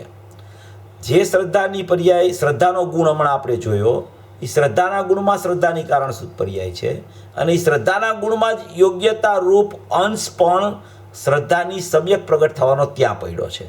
એ યોગ્યતા રૂપ અંશ છે એ કારણ શુદ્ધ પર્યાયમાં નથી પડ્યો. સમજો, આ અગત્યની વાત છે. કારણ શુદ્ધ પર્યાય એ કારણપણું આપવા માટે વિદ્યમાન છે. કારણ શુદ્ધ પર્યાયમાં એમાંથી કોઈ પર્યાયનો ઉત્પાદ થઈ જાય યોગ્યતા રૂપે, એવું કારણ શુદ્ધ પર્યાયનું કારણપણું નથી. એ યોગ્યતા છે એ પર્યાય અપેક્ષિત ધર્મ છે, એ ઉત્પાદવ્ય એમાં લાગુ પડે છે. એટલે એ ગુણમાં જ રહેતી હોવા છતાં યોગ્યતા, એ ગુણ ધ્રુવ હોવા છતાં, એ પર્યાયની યોગ્યતા પણ ગુણમાં જ રહેતી હોવા છતાં, એ યોગ્યતા જે છે એ કારણ શુદ્ધ પર્યાયમાંથી યોગ્યતા રૂપી પર્યાય પ્રગટ થાય છે એવું બિલકુલ નથી. એક આખો ધ્રુવ વિભાગ છે કારણપણાનો, અને એક જે ગુણમાં વર્તમાન ઉત્પાદ વ્યય થાય છે એ ગુણના એક અંશમાંથી ત્યાંથી પ્રગટ થાય છે. તો એ જ્યારે પ્રગટ થયો કોઈ અંશ ત્યાંથી, શ્રદ્ધામાં સમ્યકત્વ થયું, તો એ શ્રદ્ધાની પર્યાયનો અંશ તો ગુણમાંથી પ્રગટ થયો. સમજો જરા, બહુ સમજવા જેવી વાત છે. થોડી સૂક્ષ્મ ચર્ચા છે, પણ સૂક્ષ્મ ચર્ચા સમજાય એટલા માટે આચાર્ય અને જ્ઞાનીઓ કરતા હોય છે, ગુરુદેવશ્રી. આ સમજાય એવી વાત છે, ન સમજાય એટલા માટે કોઈ ચર્ચા નથી હોતી. એટલે એક જ ગુણ છે, એ ગુણમાં એક કારણ શુદ્ધ પર્યાય પણ છે ગર્ભિતપણે, અને એ જ ગુણમાં ત્યાં એની સમ્યક દર્શન થવાની યોગ્યતા રૂપી અંશ પણ ત્યાં જ પડેલો છે. હવે જ્યારે કારણ શુદ્ધ પર્યાય એ તો કારણ આપવા માટે વિદ્યમાન છે ત્યાં, એ તો એનું કારણપણું જ ત્યાંથી આપે છે. એ કારણપણું જ્યાંથી આપે છે, તો એ કારણપણું આપે છે એટલે એ કંઈ કારણપણું આપવા નથી જતી પર્યાયને, એમાં કારણપણું વિદ્યમાન છે. પર્યાય જ્યારે ઉત્પાદ થઈ, કોઈ પણ પર્યાય ઉત્પાદ થઈ, તો એ ઉત્પાદ થઈ, એ ઉત્પાદ જે થયો એ કાર્ય બન્યું છે, કાર્ય. હવે એ જે ઉત્પાદનું કાર્ય બન્યું એ ઉત્પાદ ગુણમાંથી ઉત્પન્ન થયો છે. એ ગુણમાંથી ઉત્પન્ન થતો ઉત્પાદ છે એ કારણસૂત્ર પર્યાયમાંથી ઉત્પન્ન નથી થતો. એનું લોજિક છે. એ ગુણમાંથી ઉત્પન્ન થતો ઉત્પાદ છે એ ખરેખર ઉત્પાદ પર્યાયનો થયો તો પર્યાયમાં સમ્યક દર્શનની પ્રાપ્તિ થઈ અને આ ત્રિકાળી દ્રવ્ય કારણસૂત્ર પર્યાયવાળું સ્થિર તત્વ એવું ને એવું રહે છે. હવે એ પર્યાયનો ઉત્પાદ થયો એ સમયે જે ઉત્પાદ થયેલી પર્યાય છે એ અહીંયા અહમ કરે છે. અહીંયા ત્રિકાળી દ્રવ્યમાં એ જ સમયે જે સમયે ઉત્પાદ છે એ સમયે અહમ છે. હવે એ અહમ કરનારી જે પર્યાય છે એ જો કારણસૂત્ર પર્યાયમાંથી આવતી હોય, કારણસૂત્ર પર્યાયમાંથી આવતી હોય જો અહમ કરનારી પર્યાય એ યોગ્યતા રૂપ અંદર એક પારિણામિક ભાવ પડ્યો છે ગુણમાં, ત્યાંથી જો ન આવતી હોય અને જો કારણસૂત્ર પર્યાયમાંથી આવતી હોય તો સમજો કે તો કારણસૂત્ર પર્યાય છે એમાંથી એ અંશ આવી ગયો તો ત્યાં તો પછી કારણપણા જેવું કાંઈ રહ્યું ને એ અંશ જ પ્રગટ થઈ ગયો કાર્ય રૂપે. કારણસૂત્ર પર્યાય પ્રત્યેક સમયે વર્તમાન ઉત્પાદ થતી પર્યાયને કારણપણું માત્ર આપે છે. એ કારણપણા રૂપ આખો કારણ પરમાત્મા અંદર દ્રવ્ય ગુણને કારણસૂત્ર પર્યાયથી ભરેલો છે એ આખો કારણ પરમાત્મા કહેવામાં આવે છે. આખો કારણ પરમાત્મા. પણ એ આખા કારણ પરમાત્મામાં કારણપણું માત્ર કારણસૂત્ર પર્યાયમાં પડેલું છે. કારણપણું દેવાનું સામર્થ્ય અંદર પડેલું છે. હવે જોજો કે એ પર્યાયે અહીંયા અહમ કર્યું માટે એ પર્યાયમાં ખરેખર શ્રદ્ધામાં સમ્યકપણું આવ્યું છે. હવે એ પર્યાય સમજો કે એ પર્યાય તો શ્રદ્ધાની પર્યાય નિરંતર ચાલતા ક્ષાયિક પણ થઈ ગઈ, આગળ વધીને ક્ષાયિક થઈ ગઈ. હવે એ ક્ષાયિક થઈ ગઈ અને જીવનો મોક્ષ પણ સમજો કે થઈ ગયો. એ મોક્ષ થઈ ગયો તો એની જેટલી યોગ્યતા હતી, જેમ 320 ગાથામાં આવ્યું કે ભવ્યત્વની યોગ્યતા અંદર પડી હતી. ભવ્યત્વ શક્તિની વ્યક્તિ થાય છે તો ભવ્યત્વની યોગ્યતા હતી. તો એ યોગ્યતા હતી, એ યોગ્યતા તો ભવ્યત્વ શક્તિની વ્યક્તિ થઈ તો એ યોગ્યતા તો ભવિપણું તો પ્રગટ થઈ ગયું ત્યાં. તો ભવિપણું પ્રગટ થઈ ગયું તો હવે ત્યાં કોઈ યોગ્યતાનો પ્રશ્ન નથી આવતો. હવે યોગ્યતાનો પ્રશ્ન નથી આવતો પણ એ કારણપણું જો અહીંયા ન હોય તો પ્રત્યેક સમયે પર્યાયો જે પ્રગટ થાય છે સમ્યક દર્શન થયા પછી, સમ્યક દર્શન ટકતું તો એ કયા આધારે ટકે છે એ સમ્યક દર્શન? કેવી રીતે એ ટકતું હોય છે સમ્યક દર્શન? કે પ્રત્યેક સમયે એ પર્યાય અહીંયા અહમ કરતી ઉત્પન્ન થાય છે અને પ્રત્યેક સમયે કારણસૂત્ર પર્યાય એને કારણ આપ્યા કરે છે. આ કારણપણું છે એ ત્રિકાળ કારણપણું છે. જો એક સમય માટે પણ એ કારણપણામાંથી કાંઈ ઉત્પાદ થઈ ગયો અને અહીંયા કારણપણું ન રહ્યું ને એ કારણપણું જ કાર્ય રૂપે આવી ગયું તો અહીંયા કારણપણું નથી રહેતું. અને જો અહીંયા કારણપણું ન રહેતું હોય તો બીજા સમયની શ્રદ્ધાની પર્યાયને કારણપણું ન મળતા એ શ્રદ્ધાની પર્યાયમાં સમ્યકત્વ રહેશે નહીં. કારણપણું એ ત્રિકાળી દ્રવ્ય સાથે એક રૂપ અખંડપણે રહેલું છે. એ ખરેખર દ્રષ્ટિનો વિષય છે. ગુણોમાંથી ઉત્પાદ થયો એ ગુણ આખો પણ દ્રષ્ટિનો વિષયમાં જ આવે છે. એનો અર્થ કહેવાનો એમ નથી કે એમાંથી યોગ્યતા રૂપી પર્યાય પ્રગટ થાય છે એ ગુણ છે એ દ્રષ્ટિનો વિષય નથી અને આ કારણસૂત્ર પર્યાયવાળો દ્રષ્ટિનો વિષય છે. આખો અખંડ એક જ અનંત ગુણોથી ભરેલું એક આખું ત્રિકાળી દ્રવ્ય છે. પણ એ અનંત ગુણોથી ભરેલું આખું ત્રિકાળી દ્રવ્ય છે એમાં ગુણો છે, જ્ઞાન ગુણ, શ્રદ્ધા ગુણ, ચારિત્ર ગુણ, જેટલા ગુણો છે એ દરેક ગુણની દરેક સમયે કારણસૂત્ર પર્યાય કારણ આપનારી અંદર વિદ્યમાન છે ત્રિકાળી દ્રવ્યમાં. અને દરેક ગુણની પર્યાયનો ઉત્પાદ પ્રત્યેક સમયે હોય છે, કોઈ સમય નથી હોતો એવું નથી હોતું. તો એ જે આખું અંદરમાં ગુણોનું શાશ્વતપણું પડેલું છે એમાં એક યોગ્યતા રૂપી ધર્મ છે અને એક કારણપણા રૂપી ધર્મ અંદર રહેલો છે. યોગ્યતા રૂપી ધર્મ છે એ પર્યાય અપેક્ષિત ધર્મ છે અને કારણ રૂપી ધર્મ રહેલો છે એ દ્રવ્ય અપેક્ષિત ભાવ છે. એક પર્યાય અપેક્ષિત ધર્મ, એક દ્રવ્ય અપેક્ષિત ભાવ, આવી રીતે આખો ગુણ અંદરમાં રહેલો છે. એની આવી રીતે આખી ત્રિકાળતા રહેલી છે. આવી આખી એક કારણસૂત્ર પર્યાય અને એક કાર્યપણું પ્રગટ થાય છે. કાર્યપણું પ્રગટ થાય છે ને એને કારણપણા સાથે બિલકુલ સંબંધ નથી. એને અહીંયા દ્રવ્ય પર્યાયની ભિન્નતા કહે છે. એ વર્તમાન કાર્ય પ્રગટ થયું. હવે વર્તમાન કાર્ય પ્રગટ થયું એ ગુણમાંથી ઉત્પાદ આવ્યો છે. તો એ ગુણમાં શું પડેલું છે? તો કે ગુણમાં શક્તિરૂપ યોગ્યતા પડેલી છે અને ભૂતકાળની યોગ્યતારૂપ પર્યાયોનું પારિણામિક ભાવ પણ પડેલું છે. તો એ આખું ભૂતકાળની યોગ્યતા અને ભાવિની શક્તિરૂપ જે યોગ્યતા પડી છે એ આખું ભેદથી જ્યારે પર્યાર્થિક નહીંથી જ્યારે તમે સમજો ત્યારે એવો ભેદ એમાં ગુણમાં પડે છે. પણ જ્યારે તમે દ્રષ્ટિનો વિષય સમજતા હો ત્યારે એવો ભેદ છે એ આખા ગુણના કારણસૂત્ર પર્યાય સાથે આખું ગુણ અભેદપણે રહેલો છે. વર્તમાન પર્યાય વ્યક્ત છે અને ત્રિકાળી દ્રવ્ય અહીંયા રહેલું છે. કોઈ સમય એવો નથી હોતો કે જે સમયે પર્યાય ન હોય ને જે સમયે દ્રવ્ય ન હોય. જે સમયે પર્યાય છે એ જ સમયે ત્રિકાળી દ્રવ્ય શાશ્વત કારણપણું લઈને વિદ્યમાન છે.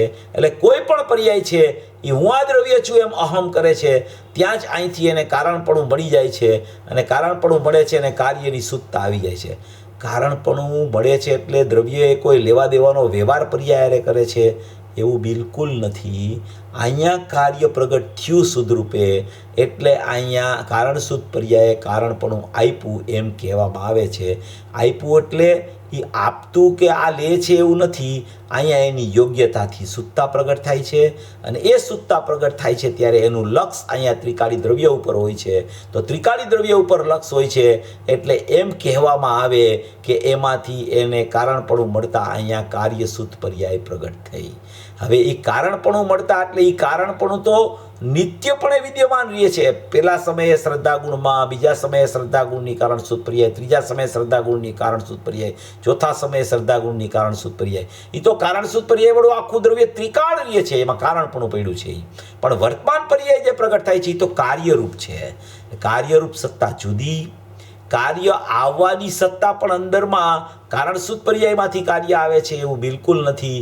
એમાં કારણપણું પડેલું છે અને દ્રવ્યનો જ એક ગુણ છે. એ ગુણમાં જ એક એવો વિભાગ કે જેમાંથી ઉત્પાદ થાય છે અને એ ઉત્પાદ થતાં એ અહીંયા દ્રવ્યનું લક્ષ કરતાં અહીંયા કારણપણું એને મળે છે. એવી કોઈ આખી ગુણની સ્થિતિ અંદરમાં વિદ્યમાનપણે રહેલી છે. જરા વિચાર કરવો. પછી કાંઈ પ્રશ્ન હોય તો કરજો. ફરીથી આપણે આ વિષય થોડો વિસ્તૃતપણે પણ લેશું. પણ આ એક સમજવા જેવો પોઈન્ટ છે. આ સમજાય ત્યારે એને ખરેખર પર્યાય એની યોગ્યતા અનુસાર પ્રગટ થાય છે. પર્યાયો ક્રમબદ્ધ છે. પર્યાયોમાં કાંઈ મારે ફેરફાર કરવાની મારામાં શક્તિ નથી. હું તો એક કારણ પરમાત્મા, મારામાં તો કારણપણું પડ્યું જ છે એટલે મારી પર્યાયમાં તો શુદ્ધતા પ્રગટ થશે અને થશે જ એવો એક વિશ્વાસ કારણ પરમાત્માનો એને અંદરથી આવી જાય છે. એ વિશ્વાસ આવતા જ પર્યાય દ્રષ્ટિ છૂટી જાય છે. પર્યાયને પ્રગટ કરવાની જે એનું જોર ચાલે છે કે પર્યાયને શુદ્ધ પ્રગટ કરવું, પર્યાયમાં મિથ્યા દર્શન જાય, પર્યાયમાં સમ્યક દર્શન પ્રગટ થાય. એ તો હોય, દરેક જીવને હોય કે મિથ્યાત્વ જાય ને સમ્યકત્વ પ્રગટ થાય. કારણ કે મિથ્યાત્વ અનંત સંસારનું કારણ છે. મિથ્યાત્વથી જ જીવ દુઃખી છે. જ્યાં મિથ્યાત્વ જાય છે પછી તો આ રાગ દ્વેષ છે ને એ તો ખરેખર સુકાઈ ગયેલા ઝાડના પાંદડા જેવા છે. એ તો હમણાં ખરીને વયા જશે. મૂળ મિથ્યાત્વ છે કે જે અનાદિથી એને એ ઝાડને પાણી પાઈ રહ્યો છે અને મિથ્યાત્વને દ્રઢ કરી રહ્યો છે. એ મિથ્યાત્વ જ્યારે જાય છે પછી એને રાગદ્વેષ હોય તો એ તો ખરેખર જ્ઞાનીના જ્ઞાનનું પરજ્ઞેય તરીકે હોય છે. એવી કોઈ વસ્તુ સ્થિતિ એટલે કે એને સમ્યક દર્શનની પ્રાપ્તિ કેવી રીતે થાય? અહીંયા તો બંધને મોક્ષની પર્યાયને પણ ખરેખર પરમાં નાખે છે. ત્રિકાળી દ્રવ્યની સત્તા જ અહીંયા તો બતાવવી છે, શુદ્ધ ધ્રુવ બતાવવું છે. પણ આપણો પ્રશ્ન ચાલતો તો એ આને અનુરૂપ હતો એટલે મેં આની વચ્ચે લઈ લીધો. અહીંયા આવે છે ને ક્યાંક એવું હોય તો પંચાધ્યાયમાં એમ પણ કહેવાય છે કે ગુણ છે એ પર્યાય થાય છે તો બદલે છે, ગુણ પણ બદલે છે. તો એ પર્યાય આવે ને જાય એ અપેક્ષાએ કહ્યું. પણ ગુણને દ્રવ્ય સદૃશ ત્રિકાળ છે. પંચાધ્યાયમાં છે એમ કે પર્યાય પલટે છે એમ ગુણ પલટે છે કે નહીં? તો કે ગુણ પણ પલટે છે, બદલે છે ને. પેલી પર્યાય આવે ને જાય અને નવી થાય ને જૂની થાય, નવી થાય જૂની થાય એ અપેક્ષાએ ગુણને પર્યાયને એ પલટે છે એમ કહ્યું. દ્રવ્યને એ જુઓ તો એકરૂપ આમ પરમાત્મા આખો બિરાજે છે. એને જન્મ પણ નથી અને મરણ પણ નથી, બંધ પણ નથી અને મોક્ષ પણ નથી. દ્રવ્ય તો એકનું એક જ છે. દ્રવ્યમાં કાંઈ અહીંયા ફેર નથી પડી જતો. પણ એને તમે જે પર્યાયનેથી જોવો તો તમને એમાંથી પર્યાય આવે છે અને પર્યાય દ્રવ્યમાં જાય છે, એ રીતે તમને વિચાર ચાલે. અને તમે એને દ્રવ્ય નહીંથી જોવો તો એ તો શુદ્ધ ત્રિકાળ કારણપણું લઈને બેઠેલો કારણ પરમાત્મા છે, એમ તમને ખ્યાલ આવે. એમ અહીંયા પૂજ્ય ગુરુદેવ શ્રી આખી આ ગુણની સત્તા કેવી રીતે રહેલી છે એને પર્યાય નહીંને દ્રવ્ય નહીંથી સિદ્ધ કરે છે. પર્યાયને દ્રવ્ય નહીંથી કીધું એ તો ખરેખર વ્યક્ત પર્યાયથી વાત કરી છે. પણ એ વ્યક્ત પર્યાયથી વાત કરતા એ વ્યક્ત પર્યાય આવી ક્યાંથી? તો કે એ વ્યક્ત પર્યાય આવે છે એના ગુણમાંથી. તો એ ગુણમાંથી આવતી હોવાને કારણે ગુણને પણ પલટે છે એવું કહેવાનો વ્યવહાર છે. ખરેખર ગુણ પલટતો નથી. ગુણ તો આખો ધ્રુવ છે, પણ એ ગુણ ધ્રુવ છે એમાં જ અંદર ગર્ભિતપણે કારણ શુદ્ધ પર્યાય છે. એમાં જ અંદર ખરેખર પર્યાયગત યોગ્યતાઓ શક્તિ રૂપે પડેલી છે. કોઈ કાંઈ એવો જુદો આમ વિભાગ નથી હોતો ગુણમાં કે ગુણના બે ભાગ છે ને એક વિભાગમાં આ છે ને એક વિભાગમાં આ છે, એવું કાંઈ નથી હોતું. આખો ત્રિકાળ ગુણ તત્વ છે, આખો ત્રિકાળ જ્ઞાયક ભાવ છે અને આખું ત્રિકાળપણું કારણ શુદ્ધ પર્યાયમાં પડેલું છે. એવો એક ધ્રુવ સામાન્ય અને ધ્રુવ વિશેષવાળો એક ત્રિકાળી દ્રવ્ય દ્રષ્ટિનો વિષય છે. એને અહીંયા કહેવા માગે છે કે બંધ મોક્ષને કરતો નથી, ઉત્પાદ વ્યયને કરતો નથી, બંધ મોક્ષની પર્યાયને પણ કરતો નથી, મોક્ષ માર્ગને પણ કરતો નથી. એટલે કે નવી ઉપજે નવી મરે, બંધોનો મોખું કરે, જીવ પર મથે જોયા જીનવર એવું ભણે. એ અહીંયા આખી વાત અહીંયા આખી સિદ્ધ કરે છે. જો આપણે આ 193 નંબરના પેજ ઉપર જોયું, આપણું મૂળ તો 190 નંબરનું પેજ ચાલતું હતું. પ્રવચન નવનીતની ચર્ચા પણ આપણે જે 252 કળશની કરી એમાં ખરેખર આ સવિકલ્પ ભેદ કલ્પના કીધી, એને ખરેખર પરદ્રવ્ય કીધું. અને અભેદ વસ્તુ નિર્વિકલ્પ કીધી, એને નિર્વિકલ્પ વસ્તુને સ્વદ્રવ્ય કીધું. અને એ સ્વદ્રવ્યમાં ને સ્વદ્રવ્યમાં કોઈ ભેદ કરવા તો એને પરદ્રવ્ય કહેવામાં આવે. સ્વદ્રવ્યમાં એમ કરો કે દ્રવ્ય નિર્વિકલ્પ વસ્તુ, ક્ષેત્રે અસંખ્ય પ્રદેશ, કાળે ત્રિકાળ કાળ અને ભાવે અનંત ગુણ. તો એ દ્રવ્ય ક્ષેત્ર કાળ ભાવના ભેદ થઈ ગયા. વસ્તુ એવી હોવા છતાં એને એવા 4 ભેદથી જોવી. એક તો એને પર્યાય ભેદથી જોવી, એક તો એને ગુણ ભેદથી જોવી અને એક તો એને દ્રવ્ય ક્ષેત્ર કાળ ભાવના ભેદથી જોવી. કોઈ પણ અપેક્ષાએ જો દ્રવ્યને ભેદથી જોયું અને એને એક ન જોયું, એક રૂપ ન જોયું, એને અખંડ ન જોયું, એને શાશ્વત ન જોયું, તો ક્યાંક ને ક્યાંક ભેદ કલ્પના થતાં એ પરદ્રવ્ય પર ક્ષેત્ર પર કાળ ને પરભાવ થઈ જાય છે. એવું 252 કળશમાં આ કળશ ટીકાકાર રાજમલજીએ આ વાત ફરમાવી છે. આખા અનેકાંતના કળશો 247થી ચાલુ થાય છે. એમાં આ વાત આવી સૂક્ષ્મ વાત અનેકાંતની વાત રાજમલજી સાહેબે મૂકેલી છે. આ જે વાત અહીંયા ગાથા લીધી છે આપણે અને આજે કહેવામાં આવે છે ને, એ પોતાના પુરુષાર્થથી એને નિર્ણય કરવો પડશે. આ કોઈ વાત એવી નથી કે એને શબ્દોમાં વાત યાદ રહી ગઈ કે દ્રવ્ય જુદું ને પર્યાય જુદી એટલે હવે એને ખ્યાલ આવી ગયો છે. એને પુરુષાર્થથી આ નક્કી કરીને નિર્ણય કરવો પડશે. એને નિર્ણય કરી અને આ જૈન દર્શનના તત્વજ્ઞાનમાં આચાર્યો અને જ્ઞાનીઓ શું ફરમાવી ગયા છે એનો બરાબર એને ઠોસ નિર્ણય કરવો પડશે, મક્કમ નિર્ણય કરવો પડશે કે જે નિર્ણય કદી ફરે નહીં એને નિર્ણય કહેવાય. એવો નિર્ણય એણે કરવો પડશે. એવો નિર્ણય જ્યાં સુધી એ નહીં કરે ત્યાં સુધી એની પર્યાય દ્રષ્ટિ નહીં છૂટે, પર્યાયનો ભાવ નહીં છૂટે. જો આ પર્યાયની પણ આ રીતે સમજણ થાય છે કે પર્યાય મારામાં નથી, એનું નામ પર્યાયની સમજણ છે. અને હું દ્રવ્ય છું એનું નામ દ્રવ્યની સમજણ છે. એ દ્રવ્ય પર્યાયની સમજણ યથાર્થ થાય છે, બે વિભાગ એને ખ્યાલમાં આવી જાય છે, ત્યારે ખરેખર એની દ્રવ્ય દ્રષ્ટિ થવાનો સ્વકાળ પાકે છે. એવી અહીંયા આ સુંદર ચર્ચા અહીંયા આચાર્ય ભગવાન કરે છે. પૂજ્ય ગુરુદેવશ્રીનું સ્પષ્ટીકરણ છે. જો અહીંયા કીધું, 1 જ મિનિટમાં પૂરું કરું છું. પર્યાય વગરનું દ્રવ્ય તો એ તો પરની અપેક્ષાએ પર્યાયનું દ્રવ્ય, સ્વની અપેક્ષાએ તો પર્યાય વિનાનું દ્રવ્ય છે. બે છે કે નહીં કે એક છે? પર્યાયને દ્રવ્ય બે વાચક છે ને, તો વાચ્ય બે છે, તો બે ભિન્ન ચીજ છે.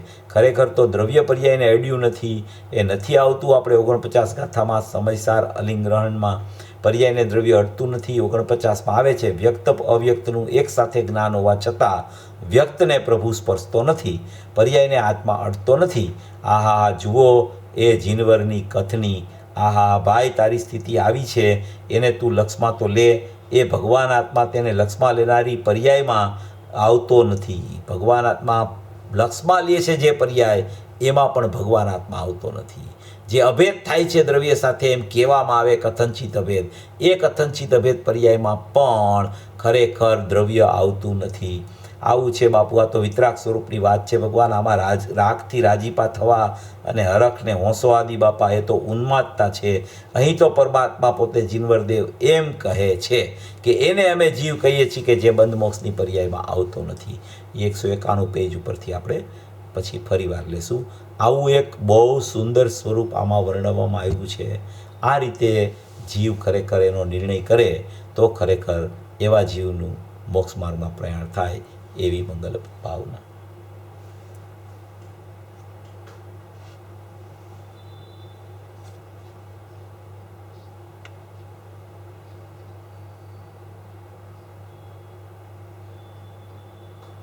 હાજી હાજી.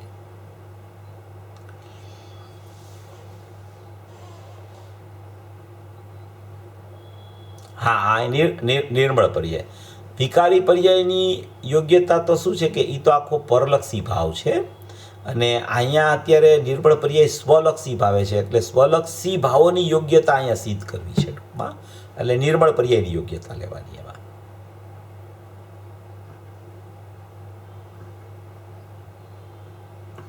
હા, એટલે આ સમજણનો પુરુષાર્થ હોય છે. આવી રીતે આખું દ્રવ્ય કેવી રીતે રહેલું છે એની સમજણ એને યથાર્થ થવી જોઈએ કે દ્રવ્ય આવી રીતે જ રહેલું છે.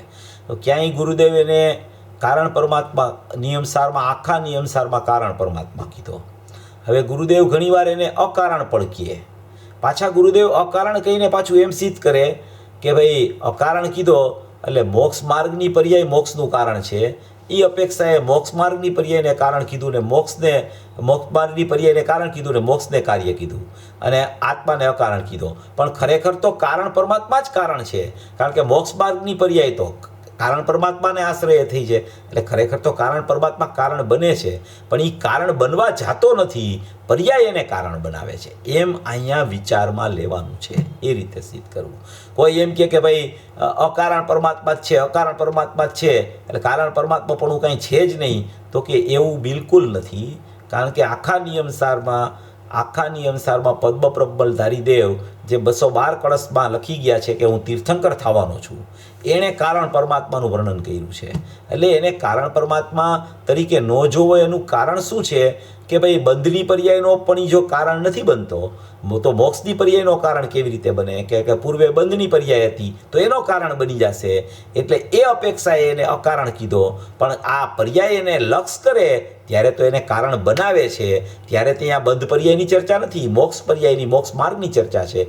એ અપેક્ષાએ એને કારણ પરમાત્મા કહેવાય. એટલે એ કારણ પરમાત્મા થયો તો અંદર એમાં કારણસૂત પર્યાય છે, એ કારણપણું ત્યાંથી જ એને મળે છે. એમ પ્રત્યેક સમયે કારણપણું મળે અને પર્યાય સુધરીએ છે, એમ અહીંયા કહેવાનું સ્વરૂપ એમ છે.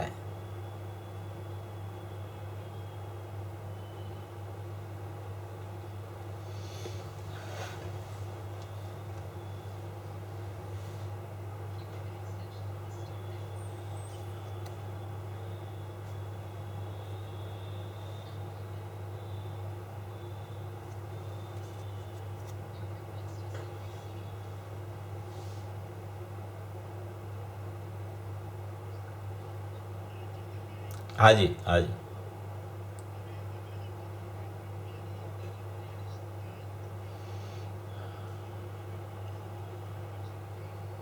બરાબર છે, બરાબર છે.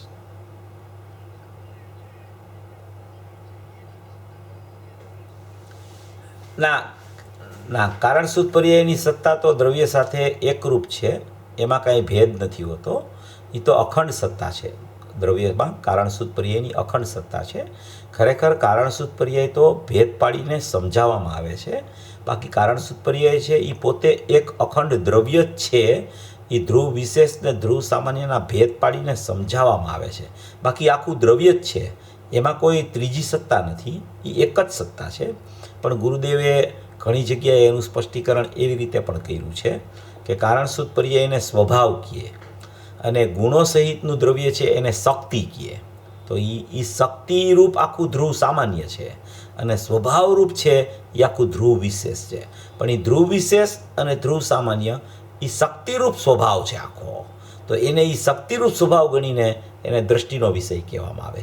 એમાં કોઈ ભેદ નથી હોતા, એ આખી અખંડ સત્તા છે, અખંડપણું જ છે. એટલે એક પર્યાય અને એક દ્રવ્ય એ રીતે જ આપણે વિચારવાનું. આ કારણસૂત્ર પર્યાય તો સમજાવવા માટે આટલો ભેદ કરીને આપણે સમજાવીએ છીએ. બાકી કારણસૂત્ર પર્યાયની ચર્ચા દરેક પ્રવચનોમાં ગુરુદેવમાં આવતી પણ નથી, અને એમણે ઘણા સમય પહેલાં લીધી હતી, પછી એમણે બંધ પણ કરી દીધી હતી. પણ બંધ કરી હોવા છતાં ઠેઠ 1980ની સાલ સુધી એ વારંવાર કોઈ ચર્ચા આવે તો કારણસૂત્ર પર્યાયનો રેફરન્સ પૂજ્ય ગુરુદેવ શ્રી આપતા હતા. એટલે આપણે એને આપણાથી જો આપણા સયોપસમ જ્ઞાનમાં એટલી સમજણ થોડી ઘણી આપણને બેસતી હોય તો એ વિષય બહુ સારો છે.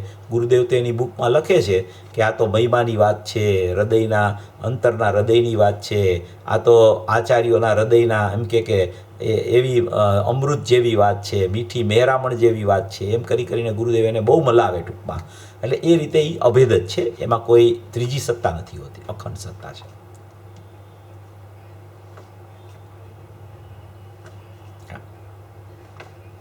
હા હા હા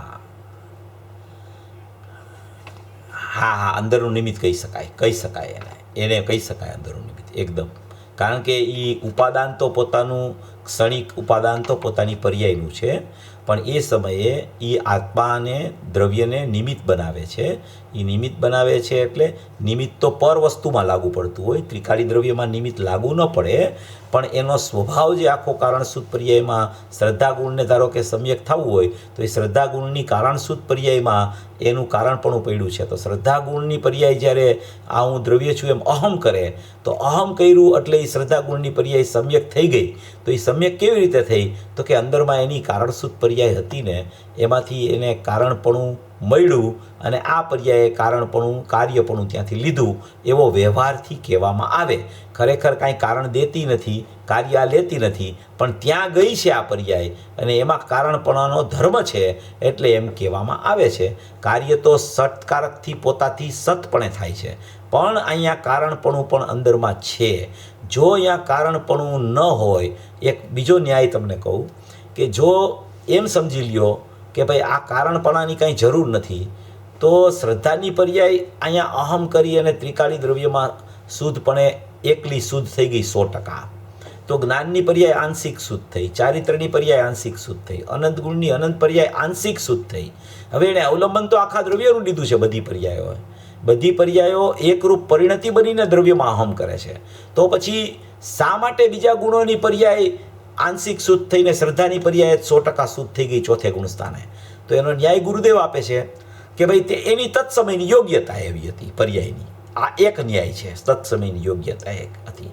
બીજો ન્યાય એ છે કે અંદરમાં કારણસૂત્ર પર્યાયમાં શ્રદ્ધા ગુણને કારણપણું પૂરું મળ્યું છે અને બીજા ગુણોને આંશિક કારણપણું લીધું હોવાથી એ પર્યાયો અંદરમાંથી, એટલે એની પૂર્ણ શુદ્ધતા નથી થઈ. એટલે અહીંયા કારણસૂત્ર પર્યાયનો વિષય જે પદ્મબ્રહ્મલધારી દેવે દીધો છે એ બહુ ઇમ્પોર્ટન્ટ છે. કારણ કે એમાં કારણપણું દેવા માટેનું આખું સામર્થ્ય પડેલું છે અંદરમાં. એ રીતે એ અપેક્ષા એને જેટલું આમાં સમજાય એટલો સમજવાનો પ્રયત્ન કરવો. થોડો આ વિષય થોડો અટપટો પણ છે, થોડો સૂક્ષ્મ પણ છે, પણ સમજણમાં આવે તો અમૃત જેવો છે. એ રીતે વિચાર કરવો આપણે.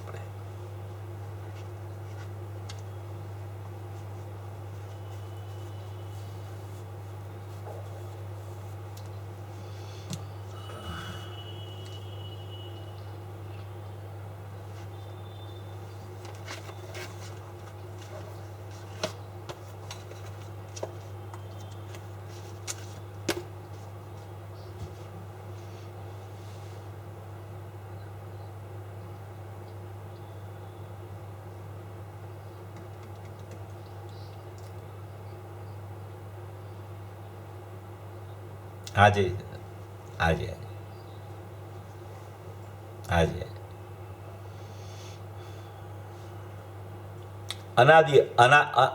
અનાદિ અનંતપણું એનું અનાદિ અનંતપણું. હા, શું?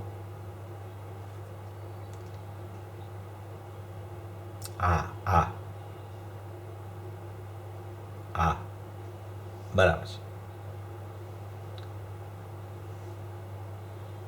ના ના, એ ત્રિકાળ એટલે અનાદિ અનંત જોવાપણું લેવાનું. એમાં એ સામાન્યપણું ને વિશેષપણું એવા ભેદ ત્રિકાળમાં કાંઈ નથી કોઈ અપેક્ષાએ. એ આખું એક ત્રિકાળ જ છે. હા બોલો. હાજી. હા હા બરાબર છે. હા, આપણી અખંડિત જ રહીએ છે. એ અખંડિત જ રહીએ છે, કાળથી ખંડિત થતો જ નથી. એ મને ખ્યાલ છે, તમારો પ્રશ્ન તમે પૂછ્યો એ મને ખબર છે શેમાં આવે છે એ, પણ એ કાળથી ખંડિત નથી થતો. એ ત્રિકાળ જ રહીએ છે એવો ને એવો. એ પર્યાય વગરનું જ દ્રવ્ય છે, એ ઉપાદેય છે. પર્યાયો છે જ નહીં એમાં. એમાં પર્યાયનું તમે સામાન્યપણું લ્યો કે પર્યાયનું વિશેષપણું લ્યો, કોઈ પર્યાયોનું સામાન્ય કે વિશેષપણું કોઈ પર્યાયનું દ્રવ્યમાં છે જ નહીં. દ્રવ્ય પોતે જ સામાન્ય છે અને પર્યાય પોતે જ વિશેષ છે. પર્યાયને જ્યારે સામાન્ય વિશેષ તરીકે કહેવામાં આવે ત્યારે પર્યાયનું સામાન્ય છે એ ત્રિકાળી દ્રવ્યમાં છે એવી રીતે એને કાળથી જોવો, અને પર્યાયનું વિશેષ છે એ ઉત્પાદવ્યવાળું છે એવી રીતે પર્યાયનું પરિણમન નથી. પર્યાય એટલે પરિણમન, પર્યાય એટલે ઉત્પાદવ્યય. ઉત્પાદવ્યયથી જુદો ધ્રુવ છે. તો ધ્રુવમાં કોઈ પર્યાયનું સામાન્યપણું છે એવું બિલકુલ છે નહીં. દ્રષ્ટિનો વિષય એ થતો નથી, એ પ્રમાણનો વિષય થઈ જાય છે. ક્યાંય પણ તમે દ્રવ્યમાં પર્યાયના સામાન્યને પણ ભેળવો તો એ પ્રમાણનો વિષય થઈ ગયો, એ દ્રષ્ટિનો વિષય નથી રહેતો. હાજી હાજી હાજી. ભિન્નતા જાણે ને એને ખ્યાલ આવી જાય ને ત્યાં જ એનું લક્ષ દ્રવ્ય ઉપર વયું જાય. ભિન્નતા જાણીને કરવાનું કાંઈ નથી. એ છે ને એ ખાલી શબ્દમાં જાણે એનું કામ નથી આમાં. એને ભાવથી અંદર પકડાય કે જો આ પર્યાય ઉત્પન્ન થઈ અને જો આ પર્યાય વ્યય થઈ અને જો મારું દ્રવ્ય એવું ને એવું રહી ગયું, એમ એને ભાવથી એના અભિપ્રાયમાં અને એના જ્ઞાનમાં પકડાય છે રીતસર દ્રવ્ય. એ રીતસર દ્રવ્ય પકડાય છે અને રીતસર એનું વેદન આવે છે, અને એ વેદનપૂર્વક નક્કી કરે છે કે આ વેદન આવ્યું એ પર્યાયમાં આવ્યું છે અને એ સમયે પણ હું તો અવેદક રહી ગયો છું. એવો એને ખરેખર એકદમ ખ્યાલ આવે છે એને, એ જીવને. જે જીવને દ્રવ્ય પર્યાયની ભિન્નતા વાસ્તવિકપણે બેસી જાય છે, દ્રવ્ય પર્યાયનો સ્વભાવ પૃથક પૃથક બેસી જાય છે, એને ખરેખર ખ્યાલ આવી જાય છે કે મારું દ્રવ્ય છે એ અવેદક અકારક એવું જ મારું દ્રવ્ય છે, એ નથી કોઈ પર્યાયને કરતું નથી ભોગવતું, એટલે કે મારામાં પર્યાય માત્રનો સર્વથા અભાવ છે એમ એને ખબર પડે છે. સર્વથા અભાવ મારામાં છે એટલે જ હું આવો છું એમ દ્રવ્ય આવી જાય છે એની પાસે. એ ખરેખર શબ્દથી કહેવામાં તો ઘણા પ્રકારે ઘણા લોકો સમજી પણ ગયા હોય કે ભાઈ દ્રવ્ય જુદું ને પર્યાય જુદી. હવે એ તો આપણને ખબર જ છે, એમાં તો શું બીજું હવે મોટી વાત છે. પર્યાય આવી છે, એક સમયની છે, ઉત્પાદવાળી છે, સંયોગ કીધો એને, વિયોગ કીધો એને, પરિણમન કીધું, અહીંયા અપરિણામી છે, ધ્રુવ છે, શાશ્વત છે, અવિનાશી છે, એકરૂપ છે, અખંડ છે, નિત્ય છે, નિર્લેપ છે, નિર્બોધ છે. તો એ તો આપણને ખ્યાલ છે. એ ખ્યાલ છે એ વિકલ્પમાં ખ્યાલ આવ્યો છે, એના પરિણમનમાં એ ખ્યાલ આવવો જોઈએ. જ્યારે એ પ્રકારનું પરિણમન થાય ત્યારે એ પરિણમનમાં એને ખ્યાલ આવે કે ઓહો આ પરિણમનમાં તો ક્યાંય ત્રિકાળી દ્રવ્ય આવ્યું જ નથી, હું તો એવો છું.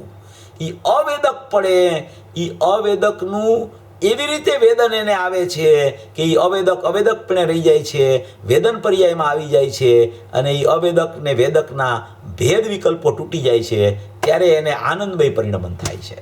ત્યારે એને ખ્યાલ આવે છે કે આ દ્રવ્ય પર્યાય તો ભિન્ન જ હતા, હું ભૂલથી એકરૂપ માની બેઠો હતો, મારી ભૂલ નીકળી ગયા છે. કારણ શું? એ ભૂલ નીકળ્યા પછી પણ રાગ રીએ છે. એ રાગ રીએ છે એટલે જો તમે પર્યાયને અંદર એને એક માયની હોય, જો પર્યાયનું કોઈ પણ પડખું એને એક માયનું હોય તો ખરેખર ઉત્પાદવ્યયથી સહિત ધ્રુવ થઈ જાય. તો પછી ઉત્પાદવ્યયથી ધ્રુવ સહિત થઈ જાય તો પછી એનું લક્ષ કરનાર જ કોઈ ન રહ્યું, તો લક્ષ કોણ કરશે ધ્રુવનું? કેવી રીતે પર્યાય શુદ્ધ થશે? માટે દ્રવ્ય અને પર્યાય ભિન્ન છે, સર્વથા ભિન્ન છે, એ યથાર્થ થાય છે. એવી રીતે જ એને નક્કી થાય છે. આ નક્કી કરી, આ નિર્ણય કરી અને હું દ્રવ્ય જ છું એવું અહમ એને થવું જોઈએ. ખાલી શબ્દમાં ખ્યાલ આવી જાય એનાથી કાંઈ થતું નથી. શબ્દમાં તો ઘણા જીવોને ખ્યાલ આવી ગયું હોય, પણ ખરેખર એને ભાવપૂર્વક એનું ભાષણ થવું જોઈએ કે આ પર્યાય જે પ્રગટ થાય છે એમાં મારું અસ્તિત્વ ક્યાંય છે નહીં, આ તો સમયવર્તી છે.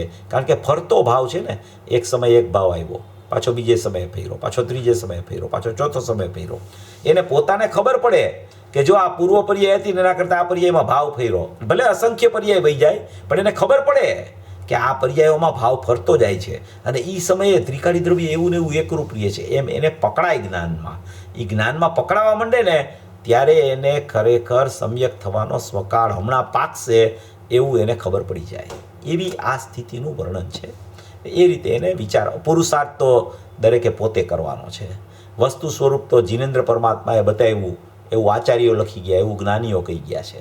હવે એણે પોતે વિચાર કરીને, પુરુષાર્થ કરીને, નક્કી કરીને નિર્ણય તો પોતે કરવાનો છે કે વસ્તુનું સ્વરૂપ કેવું છે. એ રીતે જો એ વિચાર કરીને નિર્ણય કરશે તો એ નિર્ણય ફળીભૂત થશે ને થશે. અનંતા જીવોને થયું છે તો બીજાને કેમ નહીં થાય? એક જીવ પંચમ કાળમાં સમ્યક દૃષ્ટિ થાય, એક જીવ પંચમ કાળમાં, તો અનંત જીવો સમ્યક દૃષ્ટિ થઈ શકે. એક જીવ દ્રવ્યના અવલંબન પૂર્વક સંકિત પ્રગટ કરે તો અનંત જીવોને દ્રવ્યના અવલંબન પૂર્વક સંકિત થાય. એક જીવ એમ કે દ્રવ્યને પર્યાય સર્વથા ભિન્ન છે અને એને દ્રવ્ય લક્ષમાં આવી જાય તો અનંત જીવોને દ્રવ્યને પર્યાય સર્વથા ભિન્ન છે એવું લક્ષમાં લેતા અનુભવ થઈ જાય. ગુરુદેવ આપણા સંકિતી થયા, ધર્માત્મા થયા, સમ્યક દર્શનની પ્રાપ્તિ એણે અહીંયા આવી અને અહીંયા ભરત ક્ષેત્રમાં કરી. હવે એને દ્રવ્ય અને પર્યાયને ભિન્ન કેવા જોયા હશે કે એને અનુભવ થઈ ગયો. તો એ કોઈ પણ જીવ એવી રીતે દ્રવ્ય પર્યાયને ભિન્ન જોવે તો એને અનુભવ થઈ શકે છે. એ રીતે આનો વિચાર કરી, પુરુષાર્થ કરી અને એકદમ નિર્ણયની ભૂમિકા એણે લઈ આવવાની જરૂર છે. તો એનું કાર્ય બહુ સરળ થઈ જાય છે એકદમ.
એટલે ત્યાં જે પ્રકારે ક્ષેત્ર ભિન્નતા બતાવવામાં આવે છે ત્યાં જેટલી અપેક્ષાએ ભિન્નતા બતાવવામાં આવે છે ત્યાં એમ કહેવા માગે છે કે દ્રવ્ય એક ધ્રુવરૂપ રહે છે અને પર્યાય ઉત્પાદ્યવાળી છે. બસ એટલું જ એમાં કહેવા માગે છે.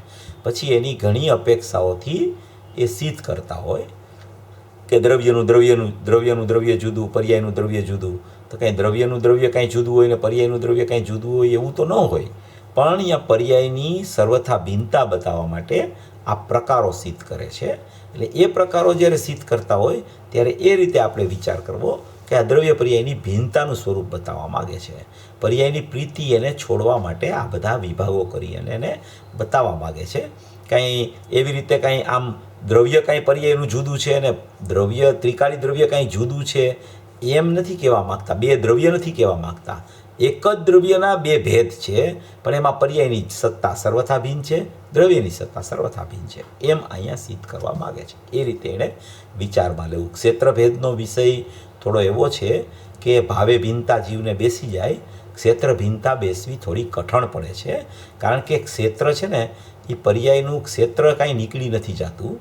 અસંખ્ય પ્રદેશી છે ને આખો આત્મા, એમાં પર્યાયનું ક્ષેત્ર અને દ્રવ્યનું ક્ષેત્ર એ ખરેખર અસંખ્ય પ્રદેશી છે ક્ષેત્ર.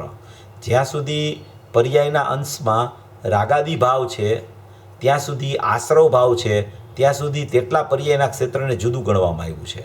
અને એ જ પર્યાયમાં જ્યારે એ રાગાદી ભાવ છૂટી અને સંવર પ્રગટ થાય છે ત્યારે એ જ પર્યાયના ક્ષેત્રને અભેદ ગણી દેવામાં આવ્યું છે પાછું. એટલે ત્યાં રાગાદી ભાવની નાસ્તી બતાવવા માટે ભિન્નતા કહીએ, પણ ઉત્પાદવ્યયની અપેક્ષાએ પણ ભિન્નતા સિદ્ધ થઈ શકે કે દ્રવ્યનું એકરૂપ ક્ષેત્ર છે અને પર્યાયનું પરિણમતું ક્ષેત્ર છે. એ અપેક્ષાએ પણ ક્ષેત્ર ભિન્નતા સિદ્ધ થઈ શકે છે. એટલે જેટલું આપણને અંદર ગ્રહણ આ રીતે થાય એ રીતે આપણે વિચારવું વધારે. એના માટે તમે 181, 82, 83 ગાથા ઉપર ગુરુદેવના પ્રવચન છે એ વાંચજો. પછી કાંઈ પ્રશ્ન ઉત્પન્ન થાય તો મને કરજો ગમે ત્યારે.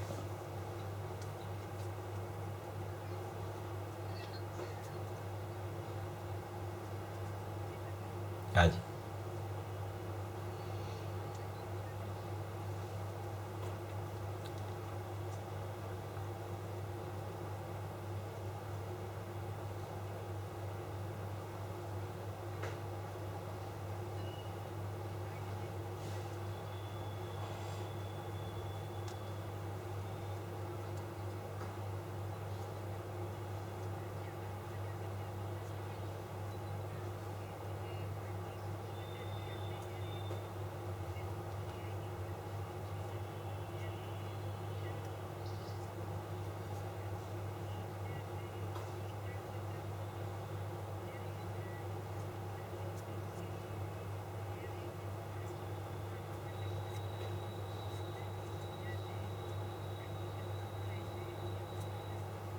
હા હા, એ તમારી વાત સાચી છે. જેમ જેમ આ વિષય આવી રીતે જ્યારે આપણે આ 1 કલાકમાં અડધી કલાક જેવી આની ચર્ચા કરી, તો એ અડધી પોણી કલાકની જે ચર્ચા છે ને, એ આપણે જ્યારે ચર્ચા કરતા હોય ત્યારે સામે સાંભળવાવાળાનું જ્ઞાન પણ એ રીતે કામ કરતું હોય.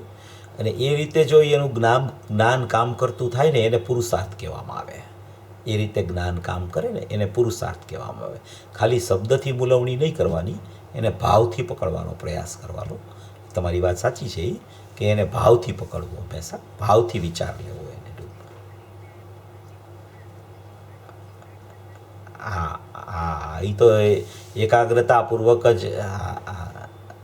હા, એ તો એકાગ્ર ચિંતા નિરોધો ધ્યાનમ એમ આવે છે ને શાસ્ત્રમાં, કે કોઈ પણ વસ્તુની એકાગ્રતા કરવાથી જ ખરેખર ધ્યાન આવે છે, અને ધ્યાનમાં જ સમ્યક દર્શનની પ્રાપ્તિ થાય છે. એટલે એ વાત તમારી બરાબર છે કે એને શબ્દોમાં ખાલી ન રહીએ, એવી રીતે આપણે ભાવથી વિચાર કરવો વધારે.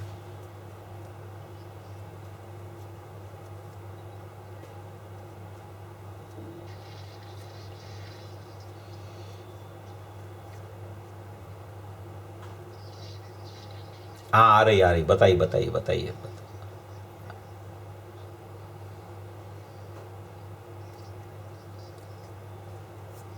हाँ जी.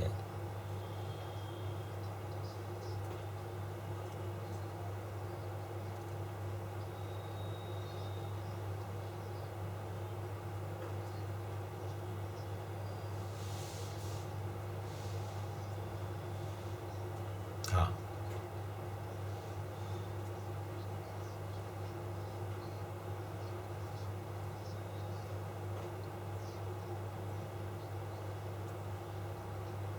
दिया. हाँ हाँ हाँ हाँ हाँ हाँ हाँ, ठीक है.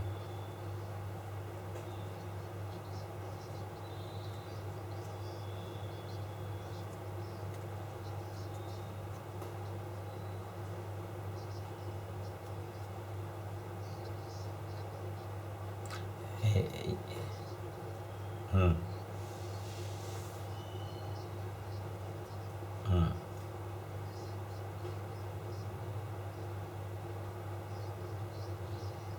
हाँ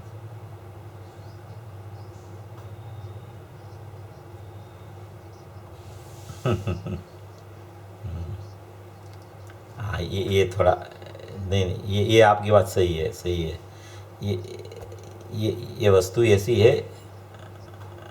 ये आपकी बात सही है. ये थोड़ा ये गंभीर ही है ये बात.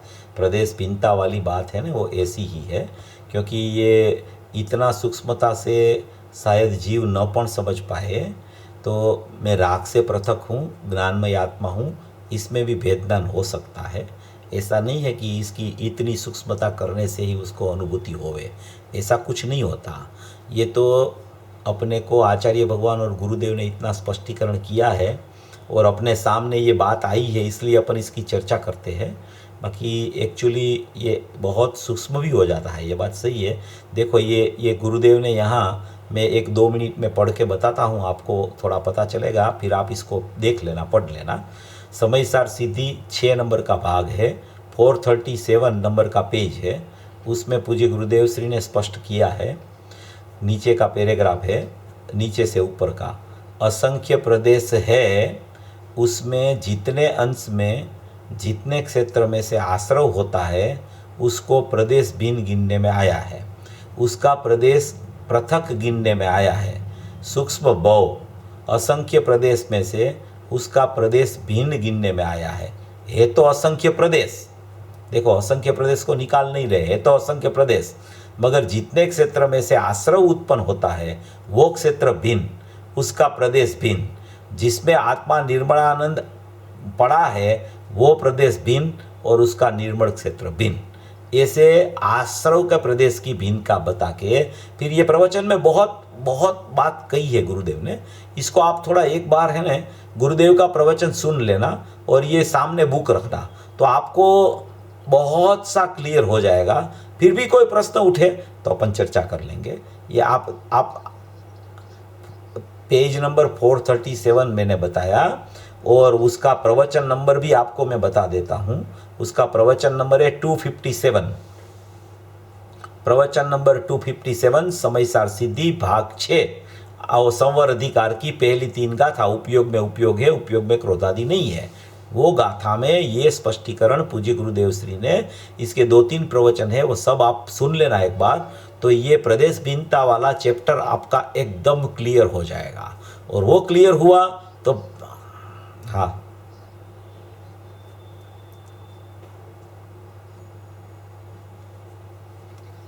हाँ, इसलिए ऐसा सोच नहीं, ये तो सूक्ष्मता अपन क्या है कि ये गुरुदेव ने ये लिखा है, बोला है ना, इसलिए अपन स्पष्ट करते हैं इसको। दूसरा प्रश्न क्या था आपका, बोल दीजिए।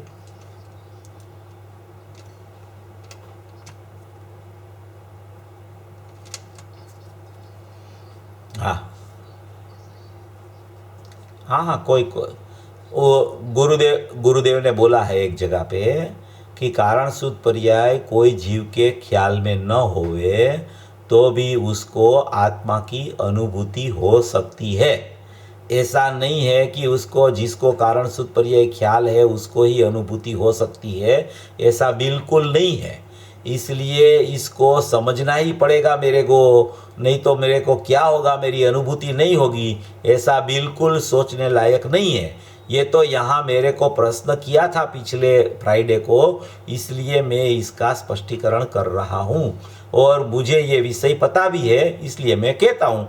बाकी इसमें कोई ऐसा नहीं है कि कारण शुद्ध पर्याय समझे बिना कोई जीव सम्यक दृष्टि नहीं होगा, ऐसा बिल्कुल नहीं है।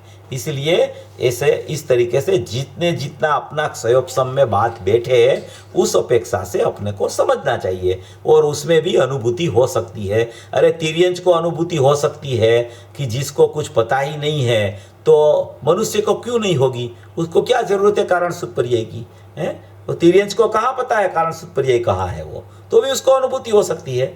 इसलिए ऐसा कुछ नहीं है। इस ऐसा समझकर सभी भवी जीव मोक्ष मार्ग में प्रयाण करें, ऐसी मंगल भावना। अभी यहाँ पूर्ण करते हैं अपन। हाँ तो અત્યારે હવે મોડું થઈ જશે બહુ, પછી લે।